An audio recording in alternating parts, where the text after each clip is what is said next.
Palmer on 104.5 ESPN Baton Rouge. Holding down the middle of the day. Live from the Mercedes-Benz of Baton Rouge studios. This is On Palmer. Welcome in. On Palmer here with you on a Tuesday from the Mercedes-Benz of Baton Rouge studio downtown in the capital city. Casey Gaines, Taylor Sharp back there on the ones and twos. Glad you can be with us. Lots and lots to get to here. There's just a ton happening. You think like, oh, basketball's in finals. They don't play all week. And football's finished up the SEC championship. They don't play for a month.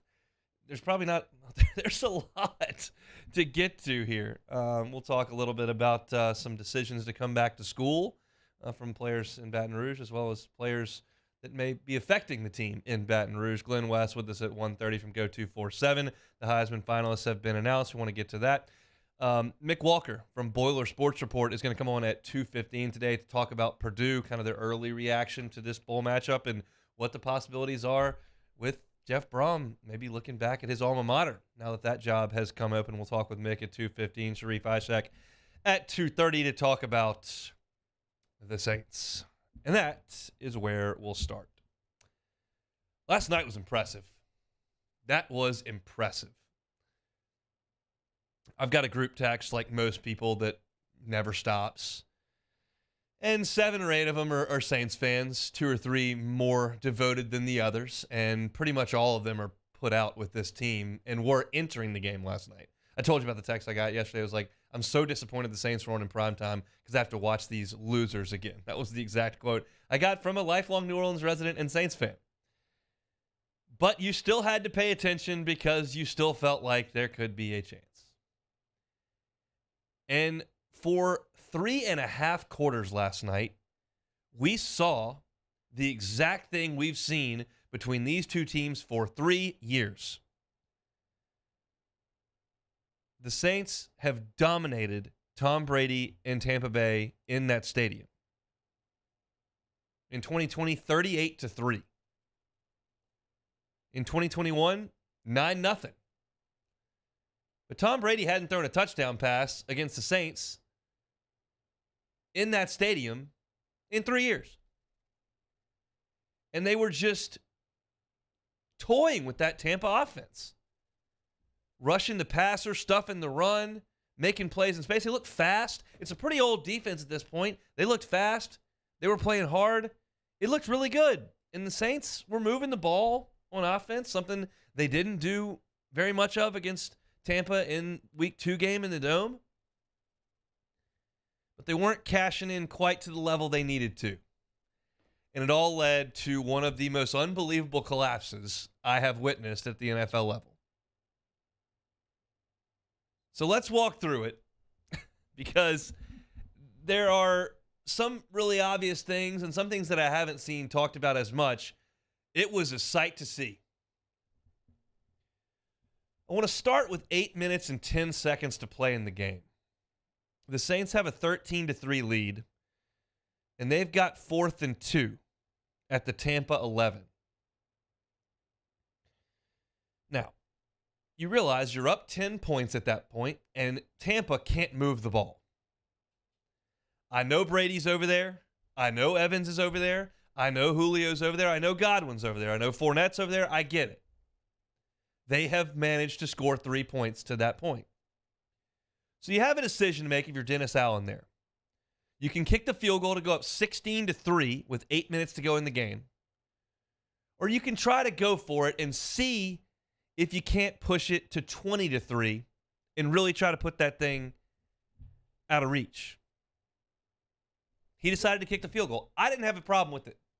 The Saints had not run the ball very well, 2.7 yards per carry to that point. To me, going up 16-3 was significant. So they did. And they forced the Bucs to punt. And the Saints got the ball back up 16-3 with 7 minutes and 6 seconds to go. So at that point, you're thinking it was definitely the right move. The clock's ticking. Your defense stoned them again. And then the play that everybody's talking about was the second down play where they get it to Mark Ingram in the flat, and he runs out of bounds a yard short of the first down on his own accord. Now, one thing I haven't seen mentioned quite enough, Ingram was very clearly hurt.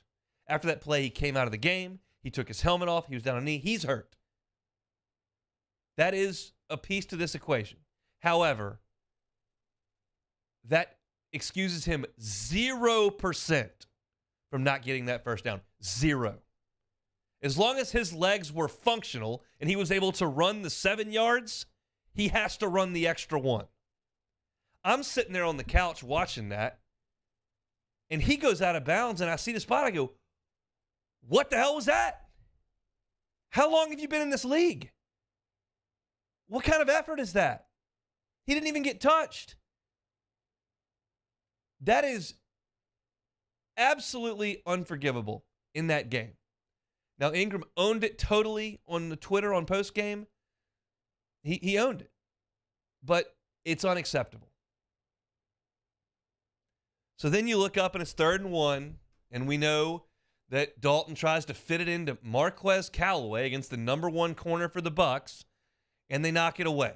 That play call stinks, quite frankly. Now, Jeff Duncan's tweeting that the ball was supposed to go out into the left flat. Dalton read one-on-one, tried to fit it in. Awful play. Bad play call. I'm probably going with Taysom there. He's been pretty consistent getting you a yard, but they didn't get it. So now you have a decision to make again. Your second decision. It's 4th and 1 from the Tampa 44. There's 5:31 left. You've got a 16-3 lead. Do you want to go for it there and try to give the death knell? They decide to punt.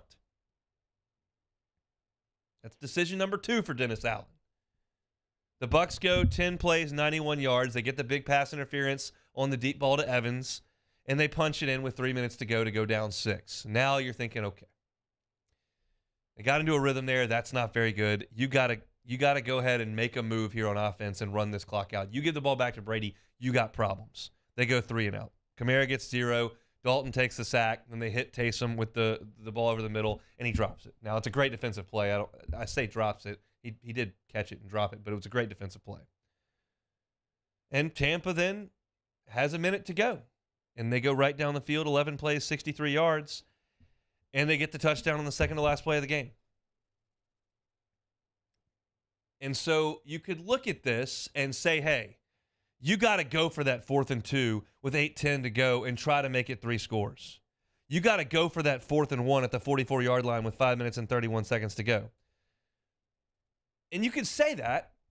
A lot of people do. And I saw a graph on Twitter today that gives an indication of how often teams go for 4th downs when the new analytics that we have say they're supposed to go for it. The Bills lead the NFL. They go for it 70% of the time in those situations. The Saints on the season, on 4th downs, not all 4th downs, on 4th downs that the analytics say you should go for it based on a line to gain and field position, the Saints have gone for it 0 times. Not once the entire season. That's just the way he's coaching this thing. And Brady has only done this once in his career. Yeah, he's got 1 million comeback wins, most in the history of the league. He's got everything that's most in the history of the league. But he has never come from behind by 14 points that late in the 4th quarter outside of the Super Bowl against the Falcons, which is the most legendary choke job in the history of the NFL. But every decision that Dennis Allen makes comes up snake eyes, all of them. And it continues. And this team is snake bit. They've had a ton of injuries. They're not very good, and they don't close out games. They should have won the game against Cincinnati, and they should have won the game last night. And if you win those 2 games, you're in first place. Literally in first. They don't. And you can go back to Jarvis's one-handed catch that he doesn't make. You can go back to Olave dropping the ball that cost him points. There are a lot of situations in this game. And everything towards the end collapsed. If they get one of those things to go their way, if they go for one of those and get it, if they can get a stop on defense on a 3rd down, they get a holding penalty there at the end with 5 seconds left. They can't stop them there. They couldn't do anything because they're not any good. And that one is finally the death knell on this season for the Saints. Now it's over. And man, does that organization have some work to do. And we've talked about that now for 3 weeks. But again, we had to come back yesterday and at least in the course of talking about the game, saying I thought the Saints would lose, I thought the Saints were bad, I thought the organization was in a bad spot, but you still have to throw the caveat in, but if they win the game, they're a half game out of first place. They're not anymore. They don't have the tiebreaker with Tampa. They're 2.5 games back. It's cooked. But that was, put it in there with the River City Relay.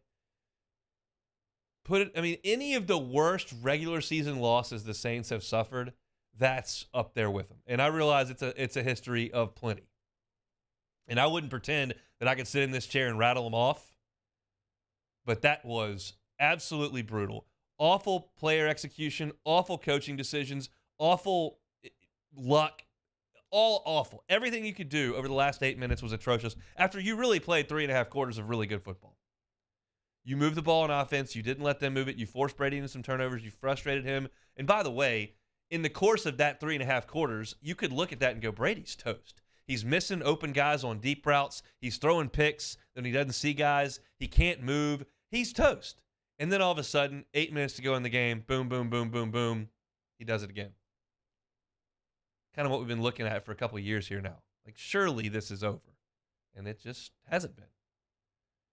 But just an absolutely gutting loss to the Saints, 17-16. Look, if you want any solace, because you know how much I love talking about college baseball, college basketball, where you just gotta get in, ride out the tough stretches, just give them a chance. The Ole Miss baseball team was so bad and so bad. Not in this case. You can put it to bed. As I said yesterday, you can put that horse down. It is all over. So now Mickey Loomis and his crew are going to have to put their heads together and try to find a path forward.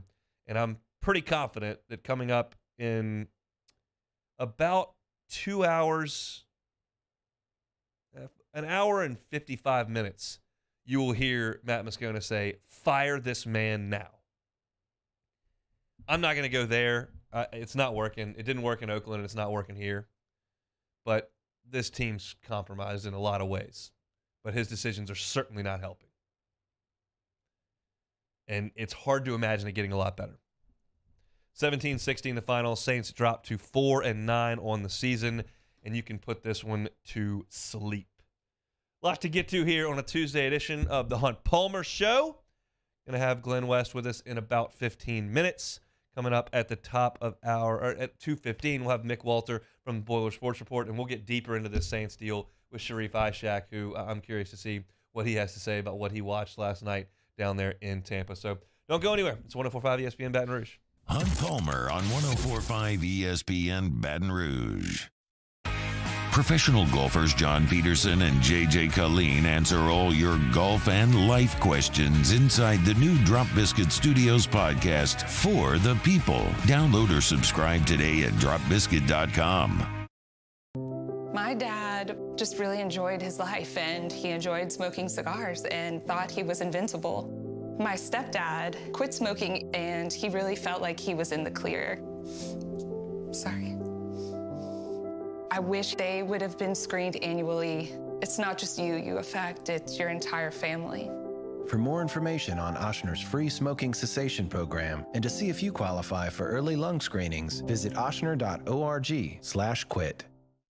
Bayou Ford has the new inventory to get you in a new Ford truck or SUV today, or customize your next vehicle just the way you want it. All new Bayou Ford vehicles come with a 1 million mile powertrain warranty. The crew at Bayou Ford is going to do right by you.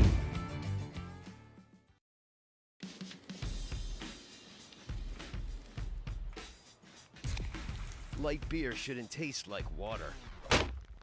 Miller Lite has more taste and only 96 calories. It's Miller time. ServiceMaster Elite create clean, disinfected work environments. As a local business, we take pride in serving the New Orleans and Baton Rouge areas. Our cleaning protocols follow CDC and OSHA standards for healthcare settings, offices, senior living, restaurants, and industrial plants. Contact ServiceMaster Elite to get your operation ready for reopening with germ disinfection cleaning. ServiceMaster Elite, the trusted choice in professional cleaning since 1996. It's no secret. The best oysters in Baton Rouge are at Jolie Pearl Oyster Bar. Enjoy mouth-watering South Louisiana flavor and oysters from all over the country. And don't forget our nightly drink specials.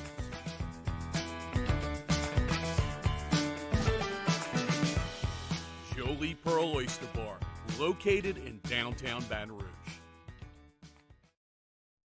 Eli's always been into grilling. It took us a while to see it, but the signs were there. What are you doing, Eli?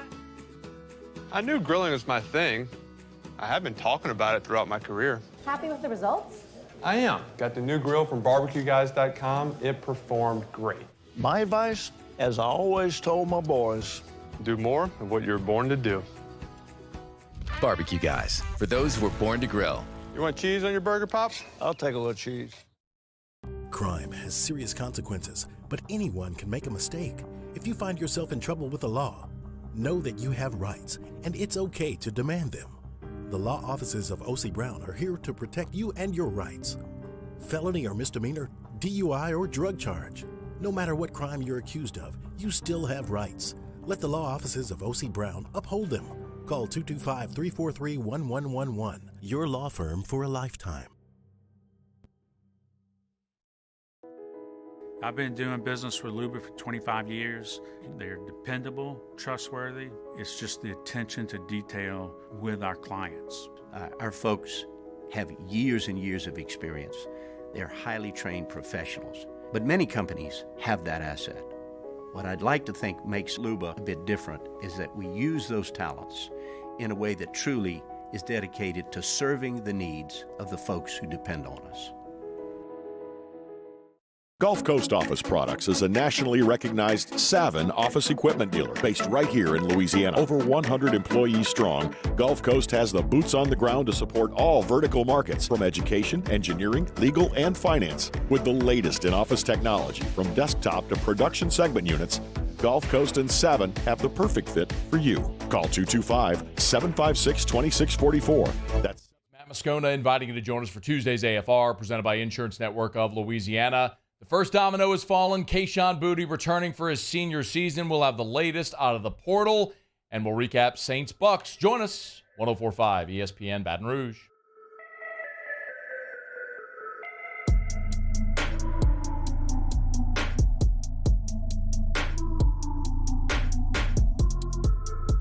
This is Hunt Palmer on 104.5 ESPN Baton Rouge.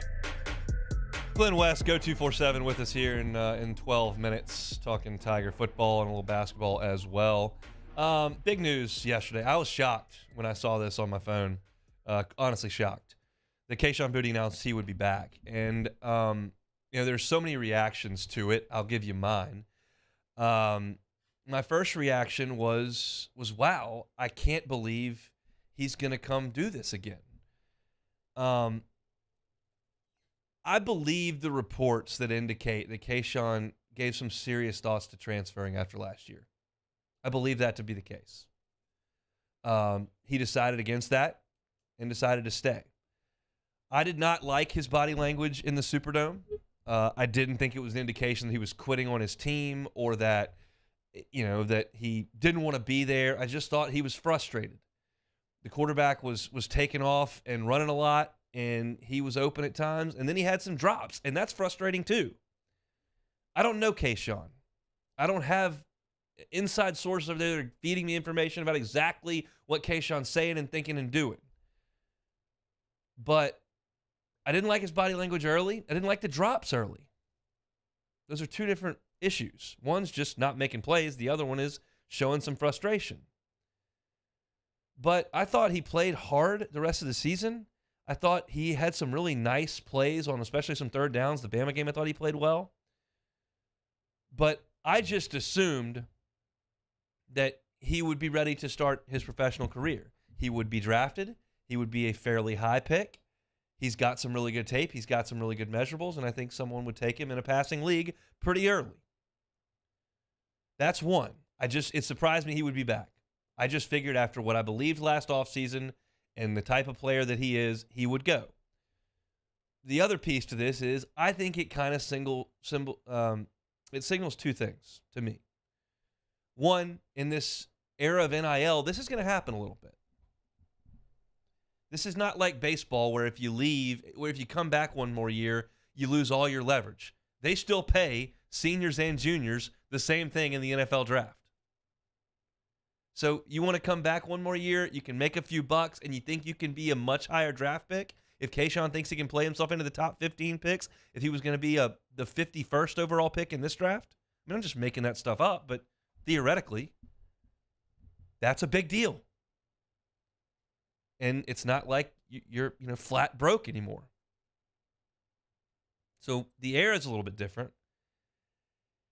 And I do believe this, that it signals something positive about the culture in LSU's football building right now. I think that. Because he could go play anywhere he wanted. Anywhere. And for him to come back to LSU, I know he's from here. I know he's had some success here. I know he's a new father, and that matters too. Up and move and go to USC. I'm making that up. It's not just theoretically. You just have a newborn child, and you go to USC. That's tough. Staying home, that makes things easier. But I think there's something positive to that.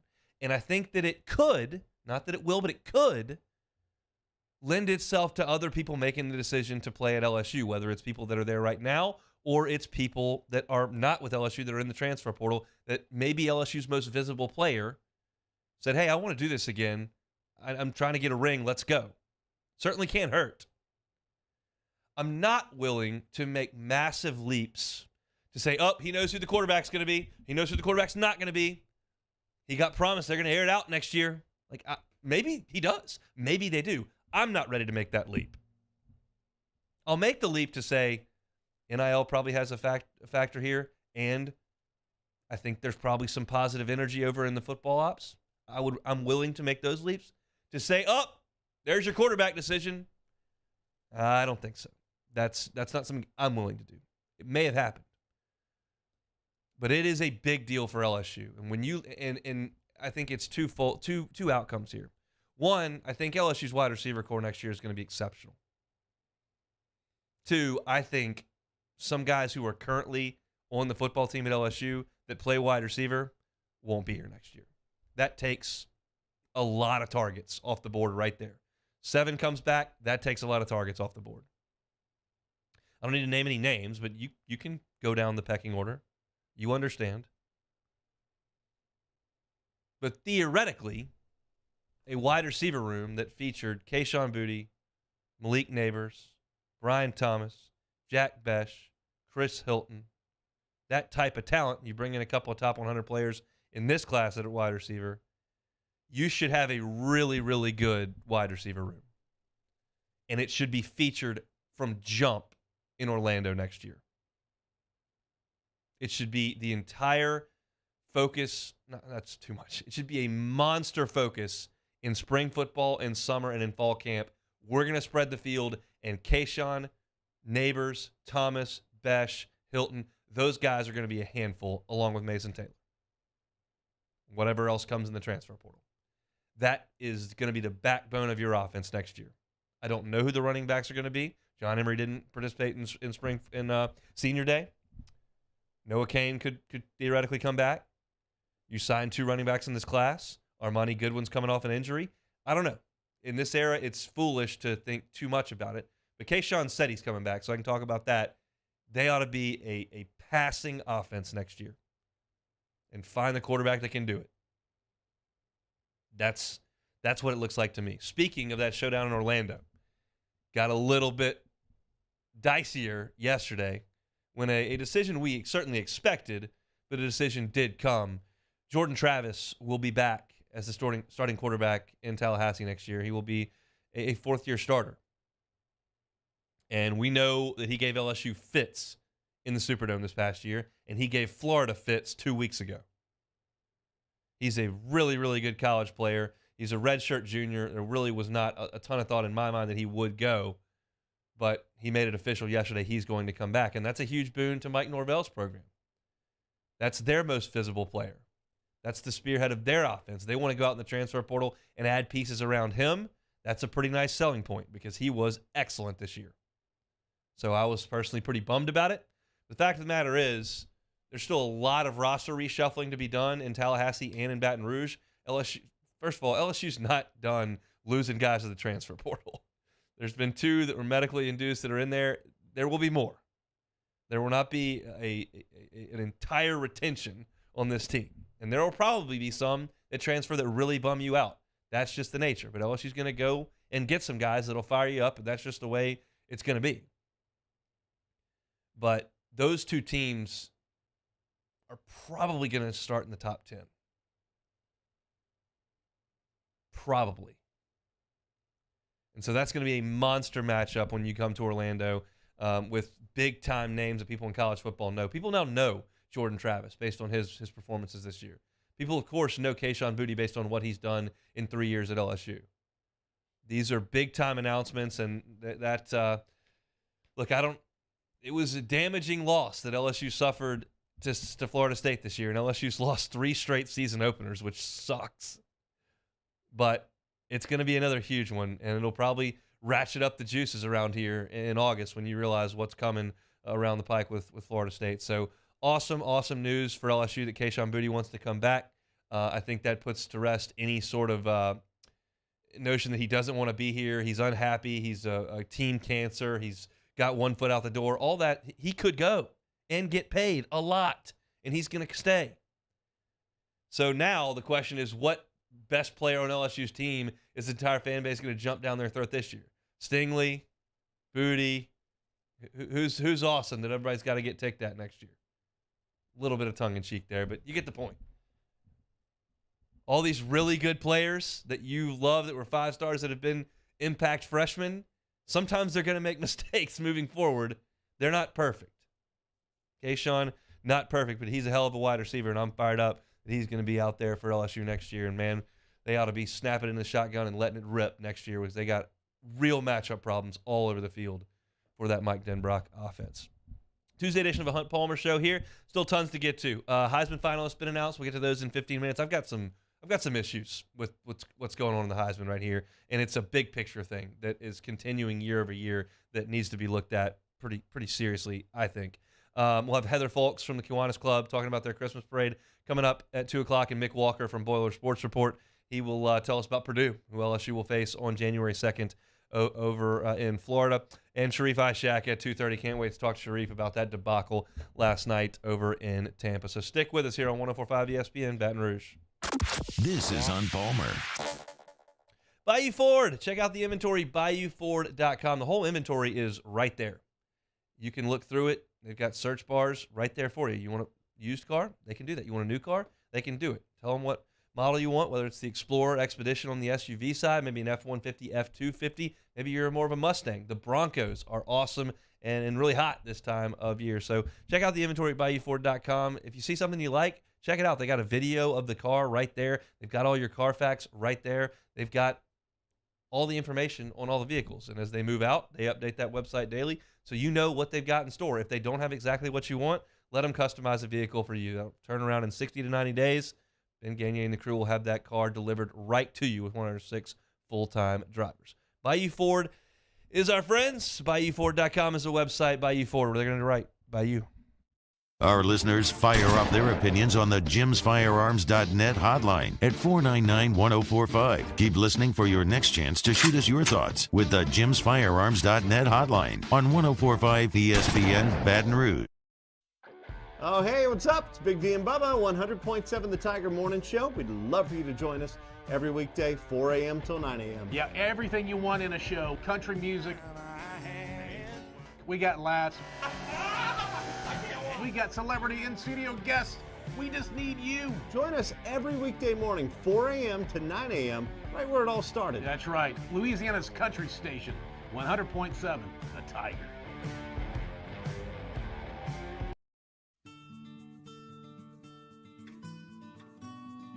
This is a house call.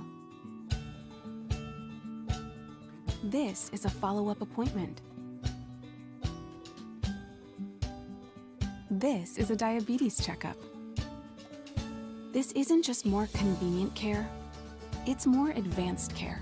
This is innovating healthcare at Louisiana's #1 hospital, Ochsner. I've been doing business with Luba for 25 years. They're dependable, trustworthy. It's just the attention to detail with our clients. Our folks have years and years of experience. They're highly trained professionals, but many companies have that asset.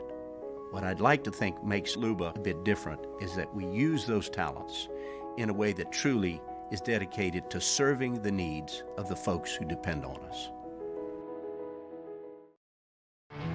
There it is, the extra mile, on the border of expected and extraordinary, for those willing to go further, like vans customized for work or play, with safety and tech to keep you connected, supported by a 5-star sales, service, and finance team, and backed by the 1-star you know.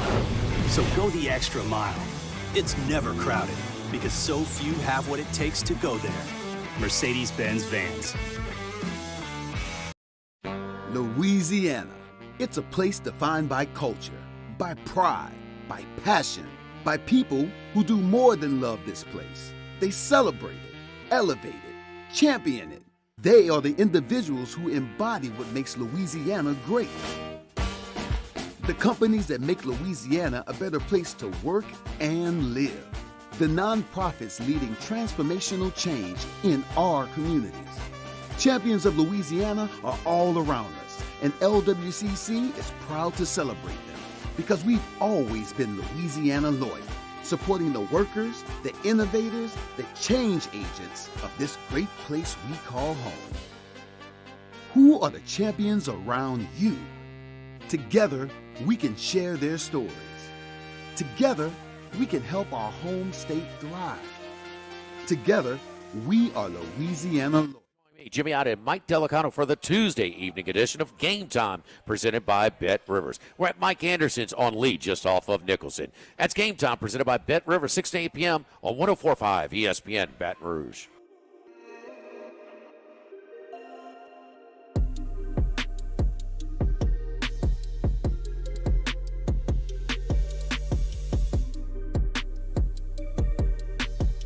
You're listening to Hunt Palmer on 104.5 ESPN Baton Rouge.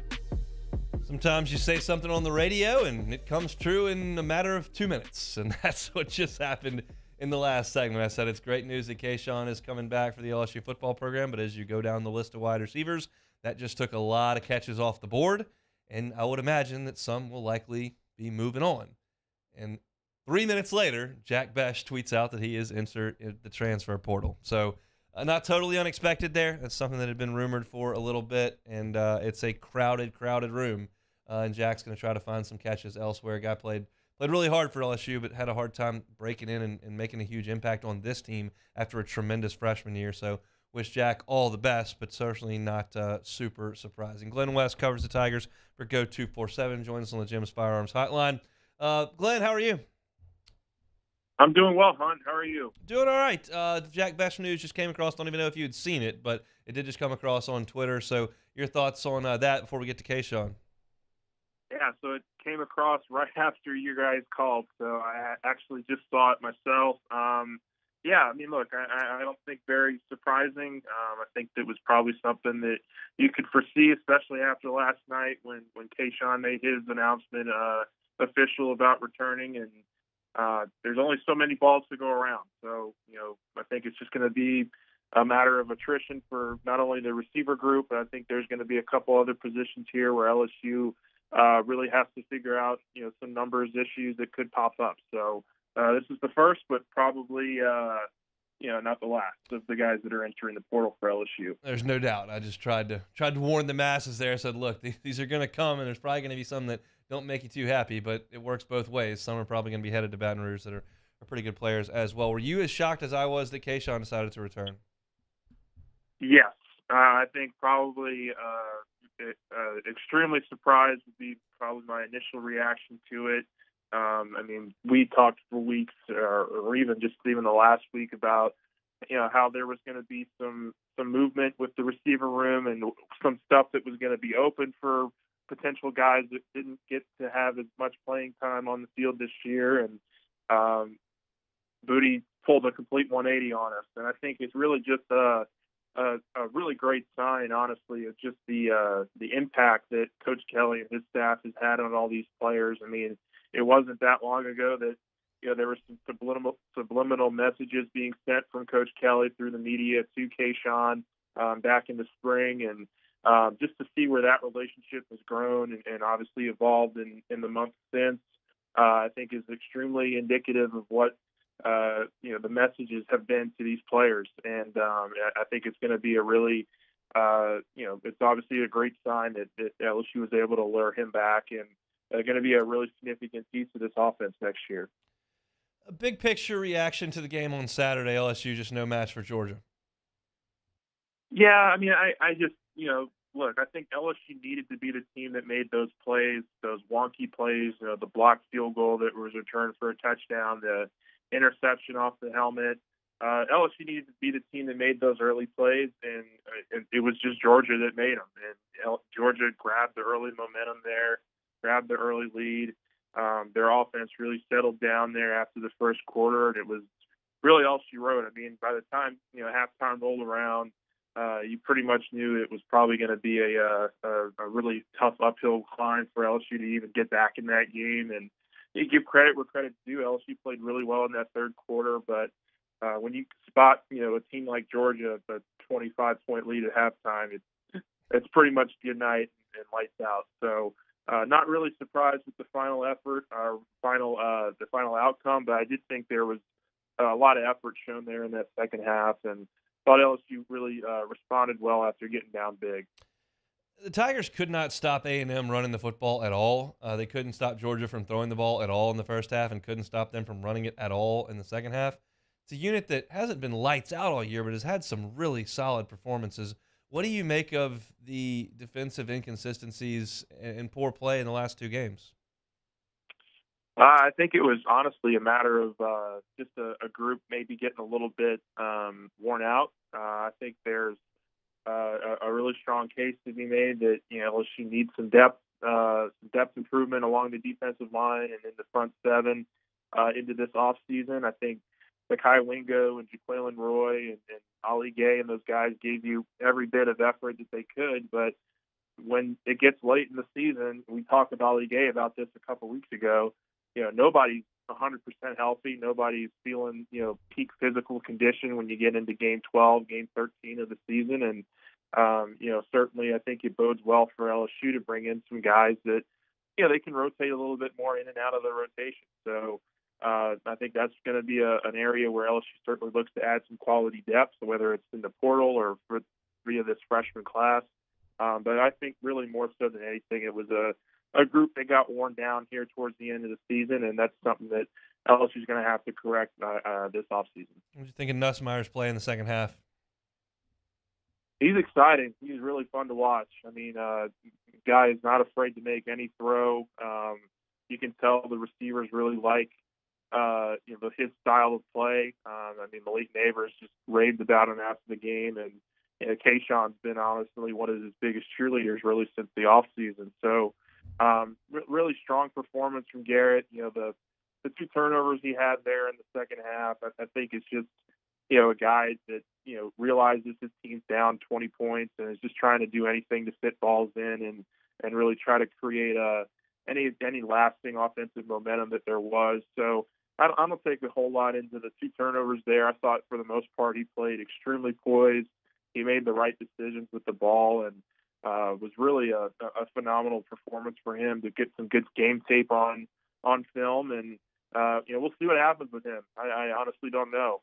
It wouldn't surprise me if he's a guy that enters the portal and tests the waters, but it also wouldn't surprise me to see him stick it out through spring. I mean, there are so many quarterbacks right now in the portal that if you add yourself to that mix, I mean, you might get lost in the shuffle there. So, I think there's definitely a way for a pass for him to return in the spring and then kind of reevaluate afterwards. Who do you think is going to play in the bowl game? I know we don't know, but who do you think is going to be the starting quarterback in the bowl game? Oh man, I if you had to give me a an answer, if I had to give you an answer, I would say Daniels, just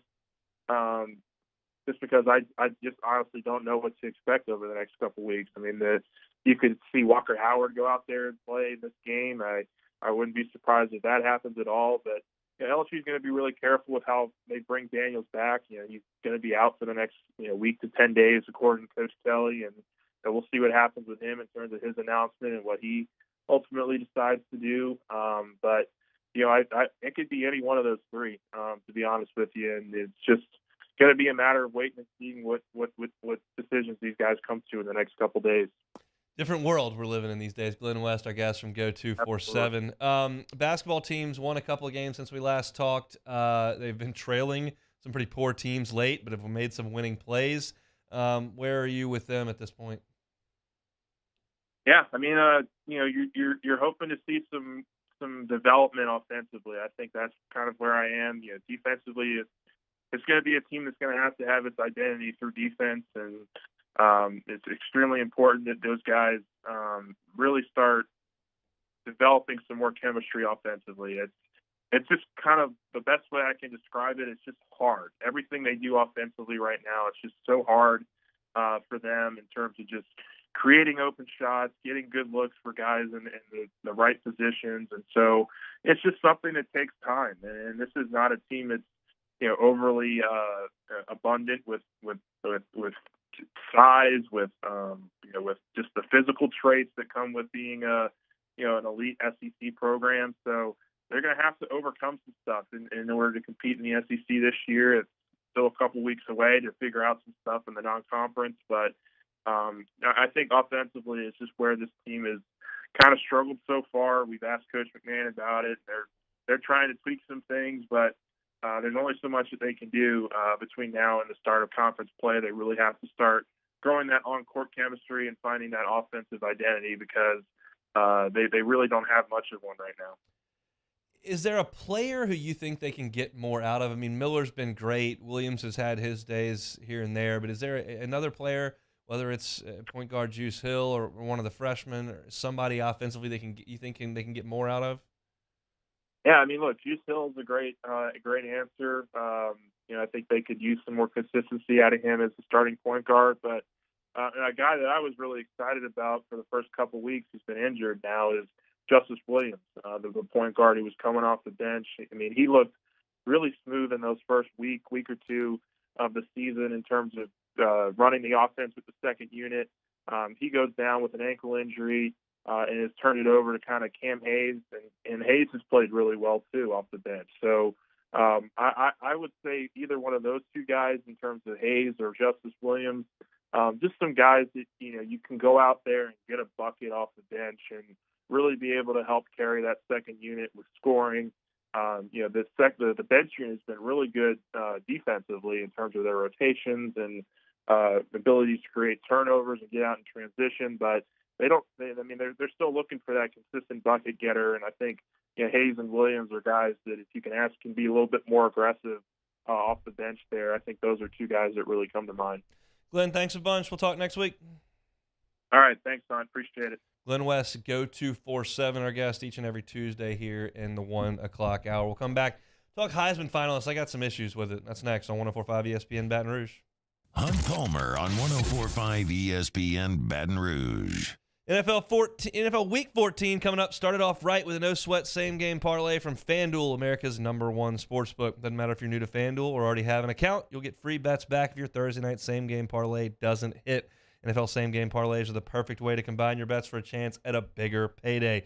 This Thursday night, Josh Jacobs rushing yards, Derek Carr passing yards, Allen Robinson to score a touchdown. You can build your own same-game parlay or choose one of the popular ones pre-built for you in FanDuel's top-rated sportsbook app. However you want to play, you can bet the NFL on Thursday night with a no-sweat same-game parlay. Just sign up with the promo code 1045ESPN if you don't already have an account. If you already have FanDuel, you're all set. Sign in, see what you got. Make every moment more with FanDuel, an official sports betting partner of the NFL. Must be 21 and present in Louisiana.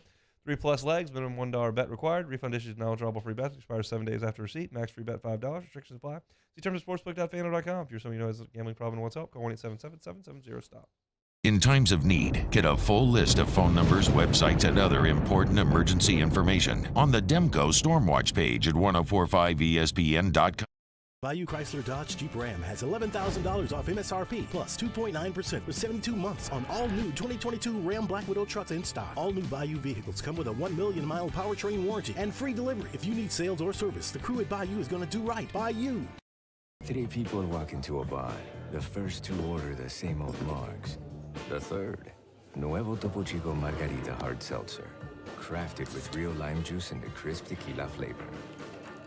Topo Chico Margarita Hard Seltzer. ServiceMaster Elite create clean, disinfected work environments. As a local business, we take pride in serving the New Orleans and Baton Rouge areas.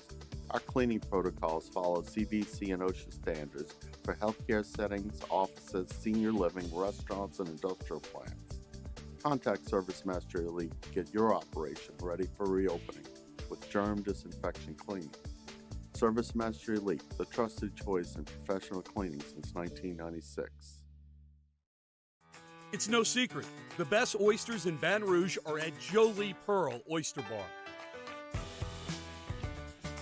Enjoy mouth-watering South Louisiana flavor and oysters from all over the country.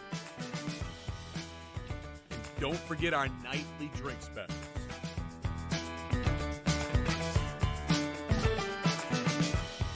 Jolie Pearl Oyster Bar, located in downtown Baton Rouge.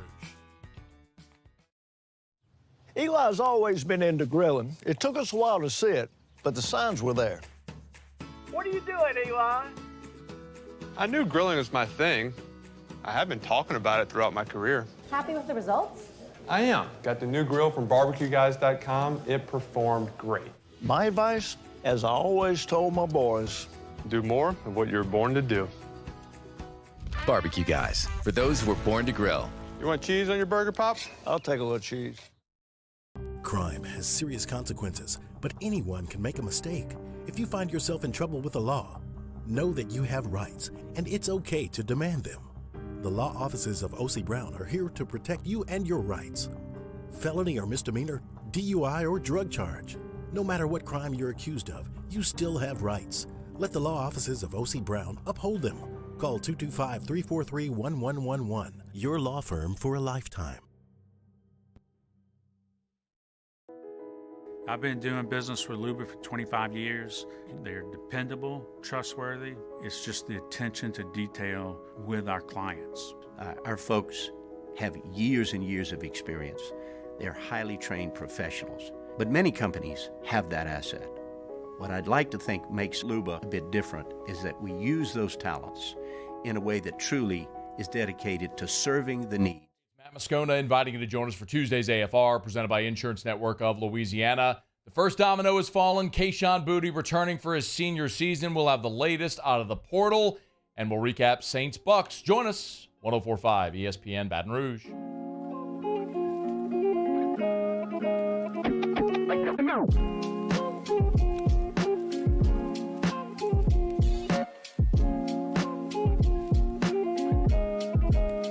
This is Hunt Palmer on 104.5 ESPN Baton Rouge. Loaded with guests in hour two. Heather Folks from the Kiwanis Club going to come on and talk about their Christmas parade here in Baton Rouge at 2 o'clock. Mick Walker going to talk Purdue with us at 2:15. And then Sharif Ishak at 2:30 talking Saints. We'll close out hour number one here with my thoughts on the Heisman finalists. By now you know Stetson Bennett, Max Duggan, Caleb Williams, and C.J. Stroud will be your Heisman Trophy finalists. Look, I think the point of the award is the best player in college football.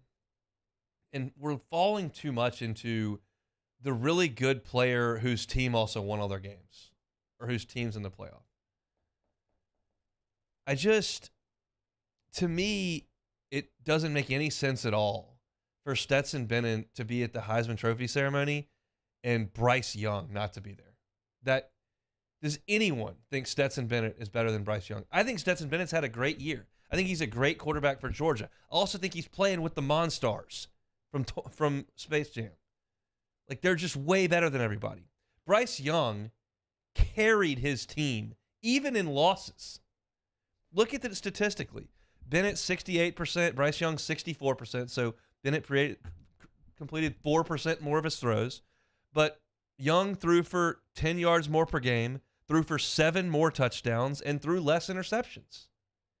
Look at what Bryce Young did in Austin.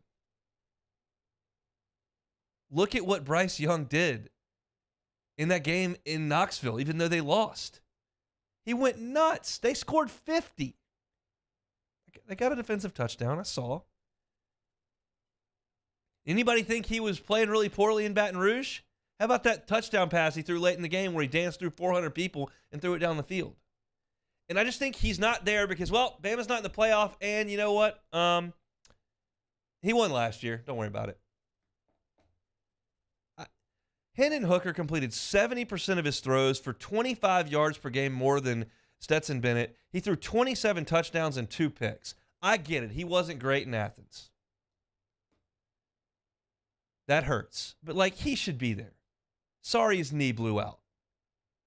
He lit it up against South Carolina. His defense gave up 60.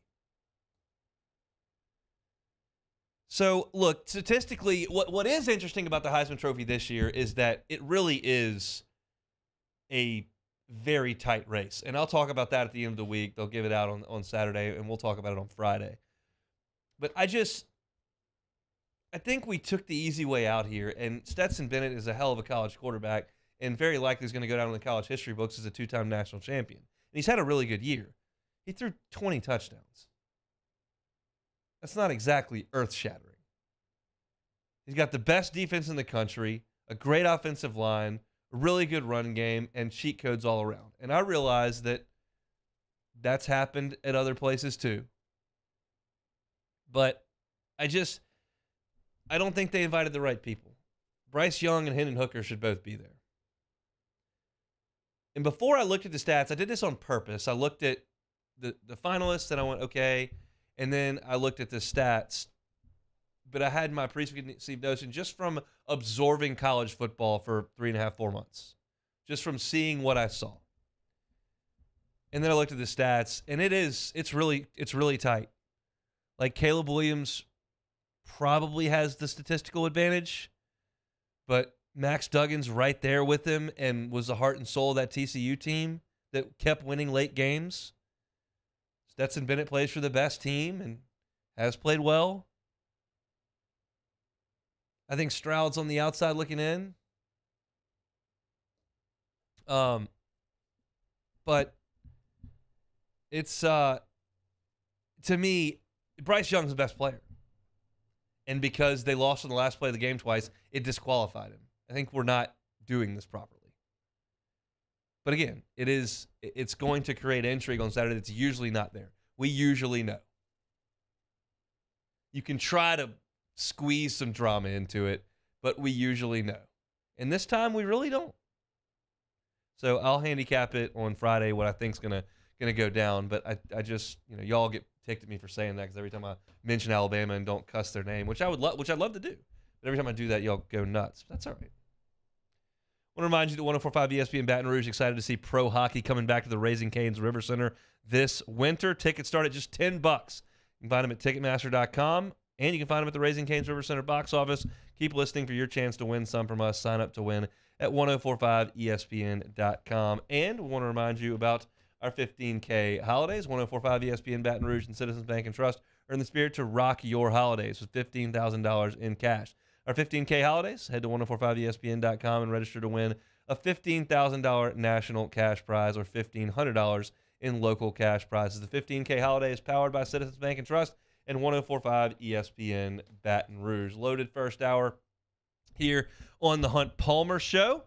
If you missed it, you can always catch these on demand, 1045ESPN.com. Go to the on demand tab. My name's right there. You can catch it. You can also go to Apple Podcasts. You can also go to Spotify. If you do that, we appreciate it. If you would like, rate, review, subscribe, all those good things helps just get our content in front of more eyes and ears, which is always very, very important. We opened things up talking about the Saints and Bucs, and that was just an all-time collapse last night. I think there's probably a faction of this audience that did not stay up to watch it because it's late on a school night and the Saints season wasn't going very hot. But if you did, you know. If you didn't, go back and listen. It was a brutal masterclass on how to screw up a late lead. So that was the lead of the show. Talked about Kayshon Boutte coming back and what it means for LSU's wide receiver room. had to toss in there that Jack Besh has declared his name into the transfer portal as of about 20 minutes ago. Glenn West of Go247 was with us at 1:30 to talk about all of that. So go ahead and catch all that on demand as I instructed you a little bit earlier. Loaded hour number 2. Very much looking forward to that. I can't wait to talk to Sharif from WDSU. I believe he was in Tampa yesterday, if I saw that on Twitter correctly. So I want to get Sharif's thoughts on what that looked like and what that post-game situation was like in terms of interviews with Dennis Allen, players. It's got to be different from anything he's covered. So we'll talk to Sharif at 2:30. Mick Walker going to get an early look at the Purdue Boilermakers. He covers them for Boiler Sports Report, part of the 247 network. So we'll get Mick Walker in 20 minutes. And coming back, Heather Folks from the Kiwanis Club talking about their Christmas party. So come back with us right after Sports Center. You're listening to Hunt Palmer on 104.5 ESPN Baton Rouge.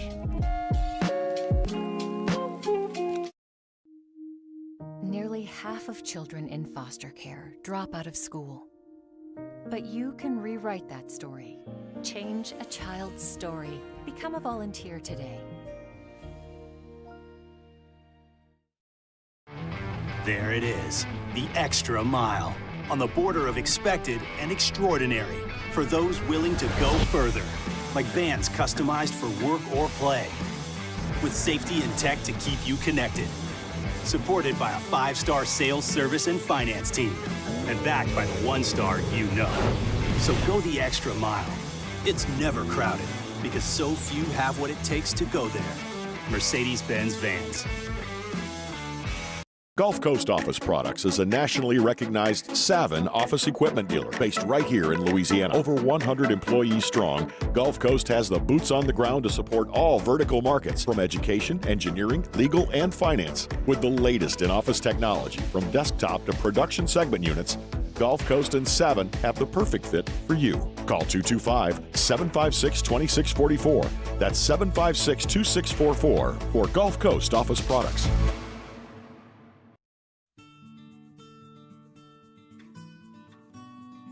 This is a house call. This is a follow-up appointment. This is a diabetes checkup. This isn't just more convenient care, it's more advanced care. This is innovating healthcare at Louisiana's #1 hospital, Ochsner. I've been doing business with Luba for 25 years. They're dependable, trustworthy. It's just the attention to detail with our clients. Our folks have years and years of experience. They're highly trained professionals. But many companies have that asset. What I'd like to think makes Luba a bit different is that we use those talents in a way that truly is dedicated to serving the needs of the folks who depend on us. Oh, hey, what's up? It's Big D and Bubba, 100.7 The Tiger Morning Show. We'd love for you to join us every weekday, 4 a.m. till 9 a.m. Yeah, everything you want in a show. Country music. We got laughs.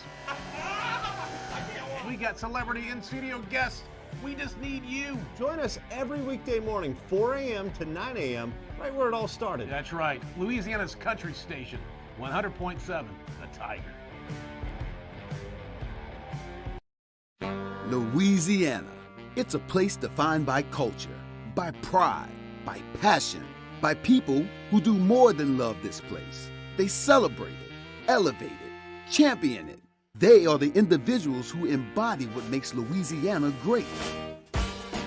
The companies that make Louisiana a better place to work and live. The nonprofits leading transformational change in our communities. Champions of Louisiana are all around us, and LWCC is proud to celebrate them because we've always been Louisiana loyal, supporting the workers, the innovators, the change agents of this great place we call home. Who are the champions around you? Together, we can share their stories. Together, we can help our home state thrive.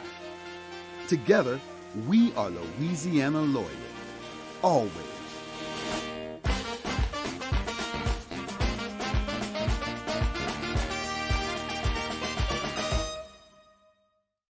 Bayou Ford has the new inventory to get you in a new Ford truck or SUV today, or customize your next vehicle just the way you want. All new Bayou Ford vehicles come with a 1 million mile powertrain warranty. The crew at Bayou Ford is going to do right by you.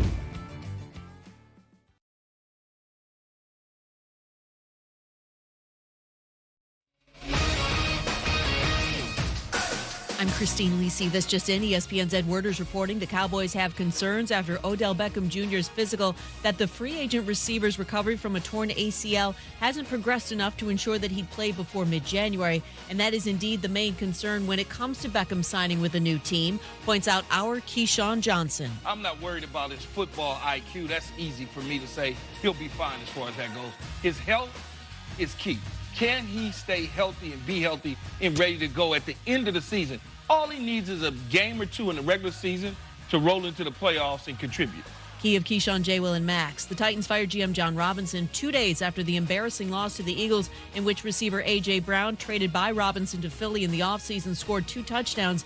VP of Player Personnel Ryan Crowder will be the lead player personnel the rest of this season. From ESPN's Adam Schefter, Ravens quarterback Lamar Jackson suffered a sprained PCL in Sunday's win. Round of 16 at the World Cup, Portugal leads Switzerland 2-0 at halftime.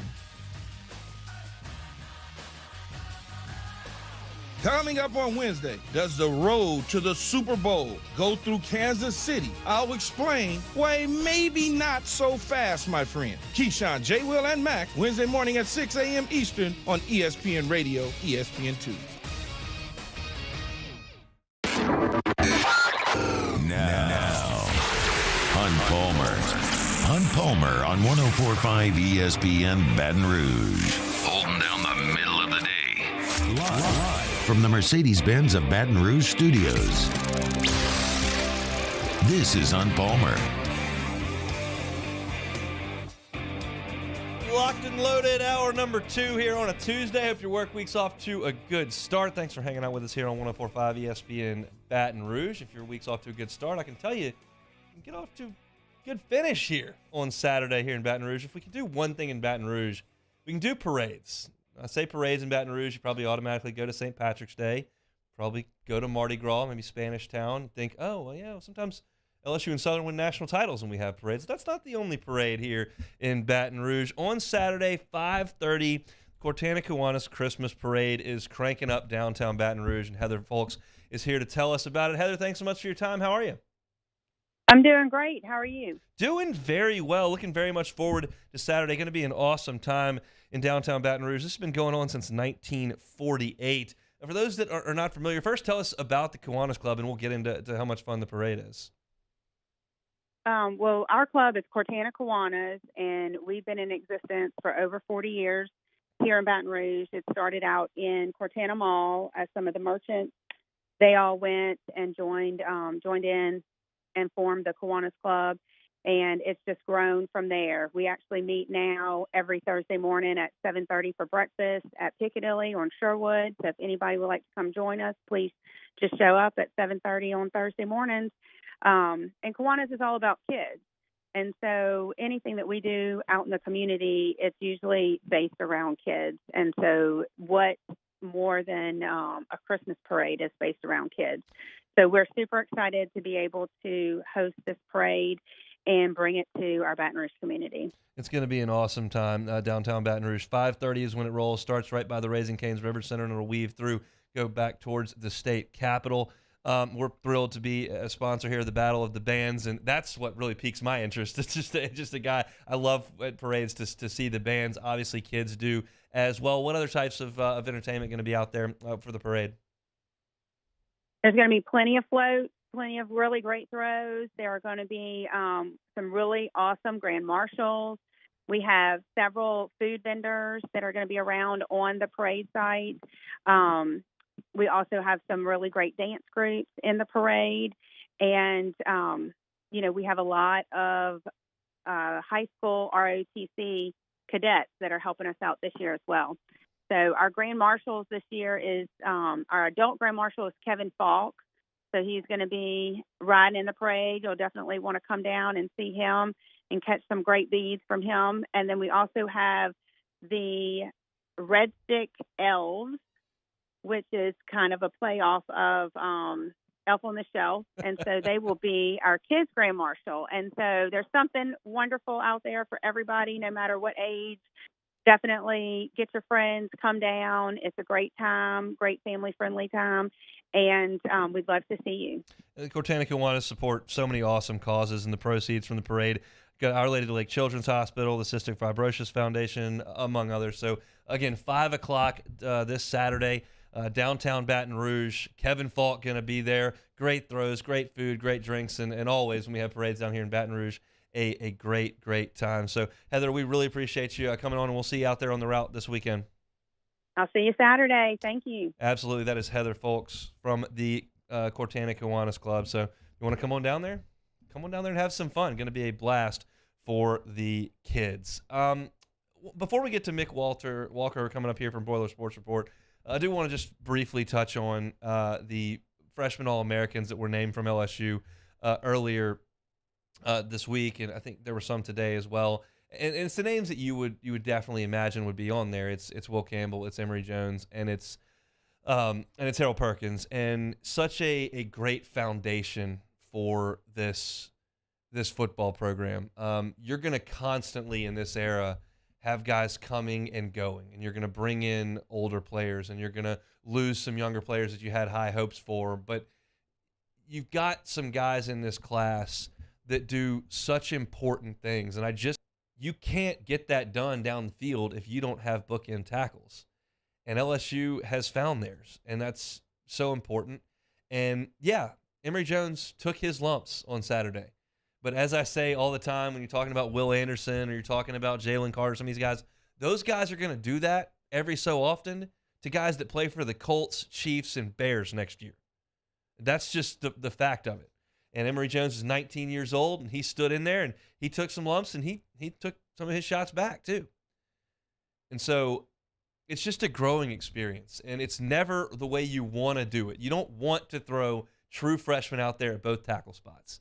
But in this case, LSU tried to avoid it in the first game, realized pretty quickly, yep, we're going to have to go to that. That's going to have to be what we do. And they stuck with it. And you're going to have two guys that come out on the other end of it that are much better for it. And this is something that I talk about all the time because there's very little that you can relate back to your playing days when you were a very poor athlete like me that just played high school sports. But there is a difference in the high school ranks and the college ranks when you go from the youngest guy on the field or the court to the oldest guy on the field. And they're next year going to take that next step up to be older than some of the people out there. And then certainly by your third year, you're generally speaking the old guy out there on the field. Now, there's guys that are playing like 6 years now, so you get that point. But it's just the Jalen Carters of the world move on, and then you become the older guy.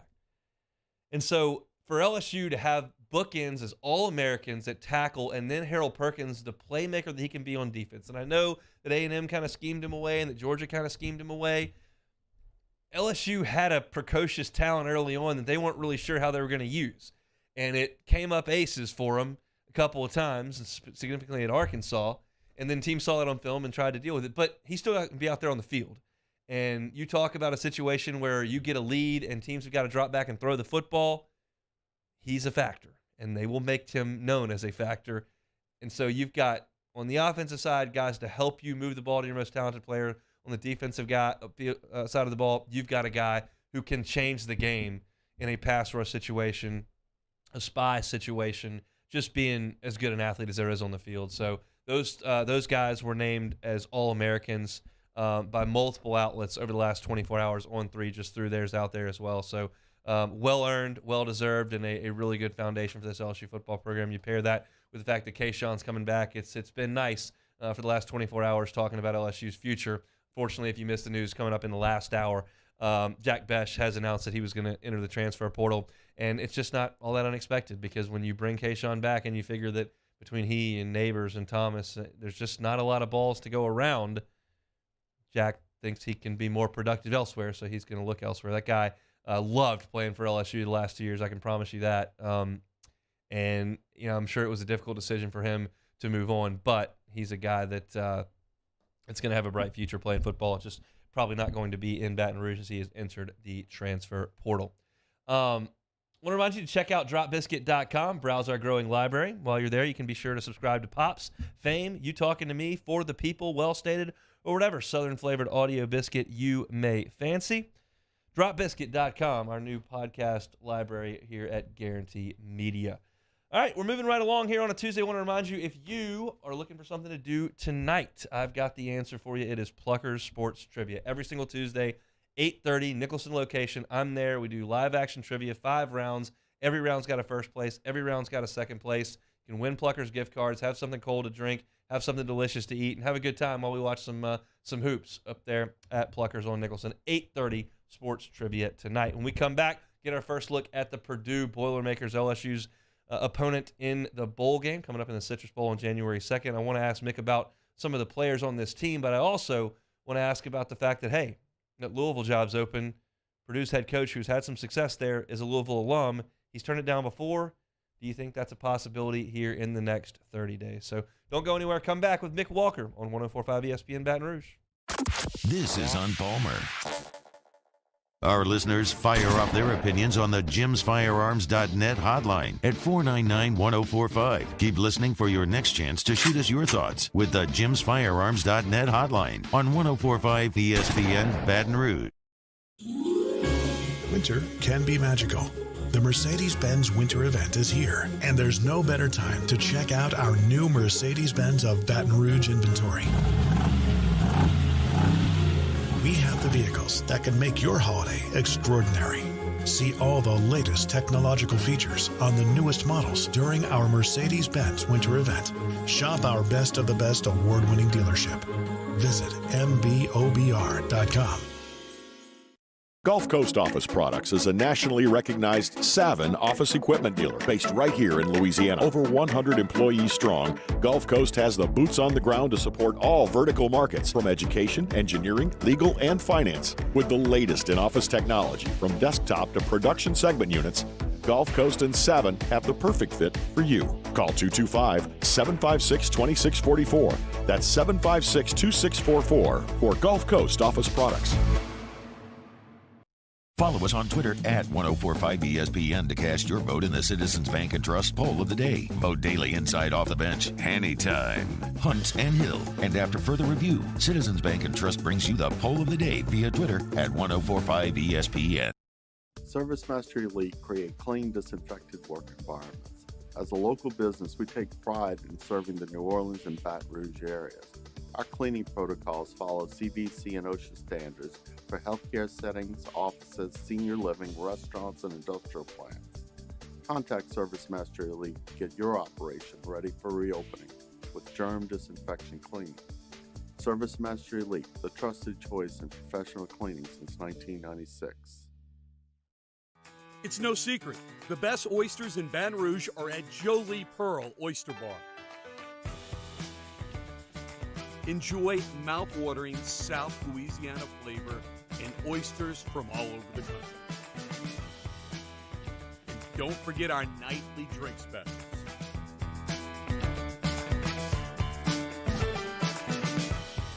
Jolie Pearl Oyster Bar, located in downtown Baton Rouge. Eli's always been into grilling. It took us a while to see it, but the signs were there. What are you doing, Eli? I knew grilling was my thing. I have been talking about it throughout my career. Happy with the results? I am. Got the new grill from barbecueguys.com. It performed great. My advice, as I always told my boys, do more of what you're born to do. Barbecue Guys, for those who were born to grill. You want cheese on your burger, Pops? I'll take a little cheese. Crime has serious consequences, but anyone can make a mistake. If you find yourself in trouble with the law, know that you have rights, and it's okay to demand them. The law offices of O.C. Brown are here to protect you and your rights. Felony or misdemeanor, DUI or drug charge. No matter what crime you're accused of, you still have rights. Let the law offices of O.C. Brown uphold them. Call 225-343-1111. Your law firm for a lifetime. I've been doing business with Luba for 25 years. They're dependable, trustworthy. It's just the attention to detail with our clients. Our folks have years and years of experience. They're highly trained professionals. But many companies have that asset. What I'd like to think makes Luba a bit different is that we use those talents in a way that truly is dedicated to serving the needs of the folks who depend on us. There's nothing better than tailgating, but it can be a lot of work. So why do it yourself when you don't have to? Let Revelry Sports and Entertainment set up your luxury tailgate on campus. Order what you want and just show up to party. Book your tailgate. Jimmy Otta and Mike Delicano for the Tuesday evening edition of Game Time, presented by Bet Rivers. We're at Mike Anderson's on Lee, just off of Nicholson. That's Game Time, presented by Bet Rivers, 6 to 8 p.m. on 104.5 ESPN Baton Rouge.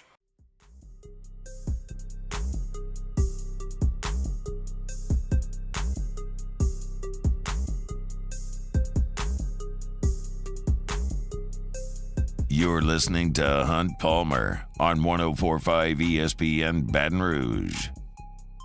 Moving right along here on a Tuesday edition.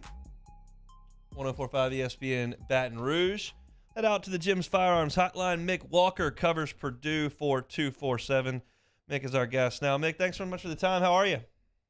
Good. How are you guys doing? Doing very well. I want to talk about a number of things here with this Purdue team, but coming off a loss in the conference championship game, a lopsided one against a really good team. That's what LSU was doing as well. What was the reaction in Boilermaker Nation when they learned they'd be at the Citrus Bowl against LSU? I think they were happy about it. They've gotten used to playing SEC opponents over the year. They had Tennessee last year, and then I believe it was Auburn the year before that. So they've gotten used to playing SEC opponents, and I think Jeff Brom speaks very highly of Brian Kelly. So they're both excited. I think he's excited for the matchup, and I just think the Purdue team is also excited to play in a bowl with such a high prestige on it. I want to get your thoughts on this because it's something that's kind of come up in the last few days. And Scott Satterfield moved on from Louisville, took the Cincinnati job, and that opens the Louisville job up. We know that Jeff Brom has done a really good job at Purdue. He's turned the Louisville job down, his alma mater, before. Do you believe that they will come knocking again, and what are the likelihood that he may listen to that? Yeah, I think a lot of people have already speculated, and also some have talked about how they come knocking. As of yesterday, when he did his press conference, he said that they had not had any contact yet, and I believe him to that extent. He's been out on the road recruiting, as most college coaches have been. So I think they'll come knocking. I just don't know when or how it's going to happen. And, I mean, from his perspective, it seems hard to say no to him for a second time, but we'll just see how that plays out. Sure will. Mick Walker covers Purdue for 247. He's our guest here talking about the Boilermakers. Well, tell me about this team. Obviously, I think a lot of people familiar with Aiden O'Connell put up a lot of numbers over his time as a starting quarterback at Purdue. What does this team look like offensively? Yeah, I mean, it relies a lot through Charlie Jones, the Iowa wide receiver transfer, and then you have Payne Durham as the tight end and TJ Sheffield as another wide receiver. Those three are kind of the main focal points of the offense out wide, and then you have former or current walk-on running back Devin Mockabee, who's likely going to earn a scholarship this offseason. He's been a star for him this year, and he's run really hard. He's really opened up the running game. He's the only guy that's really come close to 1,000 yards under Jeff Brom.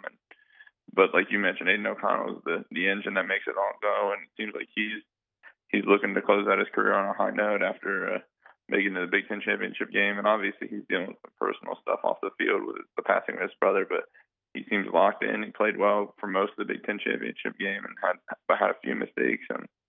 But overall, the offense has been clicking all season, and that's really what Jeff Brom's calling card has been. O'Connell has completed 64% of his throws, 3,400 yards, nearly 3,500 yards, 22 touchdowns, only 13 interceptions. Would you term this as a spread tempo offense? I mean, how would you describe what it looks like? Yeah, like I said, Devin Mockabee is really the first guy in a while that's come close to 1,000 yards rushing from under Jeff Brom. So they've become more balanced this season, but for sure, like you said, it's spread up tempo. They want to get going fast or spread the ball around, and that's what Charlie Jones allows them to do, is to really get deep down the field, and they attack the underneath with tight ends, and there's some other wide receivers that complement Charlie Jones. But yeah, they want to get the ball out, they want to pass it around and spread the field, open up lanes, and really hit explosive plays. Defensively, I look at some of the scores this year. Penn State had a big game in that nationally televised game in week one. They've given up some significant point totals other than a nice win against Minnesota. What have been the issues when there have been issues with the defense? Yeah, like I said, for the offense, they want to hit explosive plays, and teams have been able to hit explosive plays on the defense. That's really been the tail of everything. Michigan had a big long run. So did Iowa. Iowa had a few big long runs, but then Florida Atlantic, even a team 35, their head coach hit some big explosive pass plays on them. So the secondary's been banged up all year. They've been dealing with that, and that's allowed them to really get picked apart in the back end and give up those big plays. But then the front seven has just struggled to consistently stop the run and bottle up and not allow those big runs. So that's really been the detriment of them this season, isn't allowing such big plays. This is a tough question to answer, but I'll ask you because we're early on here in bowl prep. Any indication of whether there'll be a lot of transfer portal talk right now with Purdue? Any opting out from anybody that may want to pursue the NFL? Obviously, tough to answer, but is there any indication that is something that you might be on the lookout for? Yeah, opt-out so far. Braun, when he talked yesterday, didn't mention anybody yet. I think the names that you'd watch for are obviously like Aiden O'Connell and Charlie Jones, but I think they both have a lot to gain from playing another game. They did have one starting offensive lineman into the transfer portal yesterday, so that'll put them down. And they've already lost, I believe, since the first week of the season. They've lost 3 starters, the starting center, and I think both tackles. I'm not 100% sure on the names and the positions. I have to go back and check, but they're already thin on the offensive line, so that will be an area of weakness for them again against LSU. Mick, we really appreciate the time. We may catch up a little bit down the road when we get closer to the Citrus Bowl. Sounds good. Thank you. Have a good one. You too. Bye. That is Mick Walker, Boiler Sports Report, part of the 247 Network. The more I look at this, I think the matchup is pretty good for LSU. You're talking about a Purdue team that has struggled pretty mightily on defense for a lot of the year. Penn State scored 35. Syracuse scored 32. Maryland scored 29 on them. Nebraska, who had fired their coach, scored 37 on them. Wisconsin scored 35.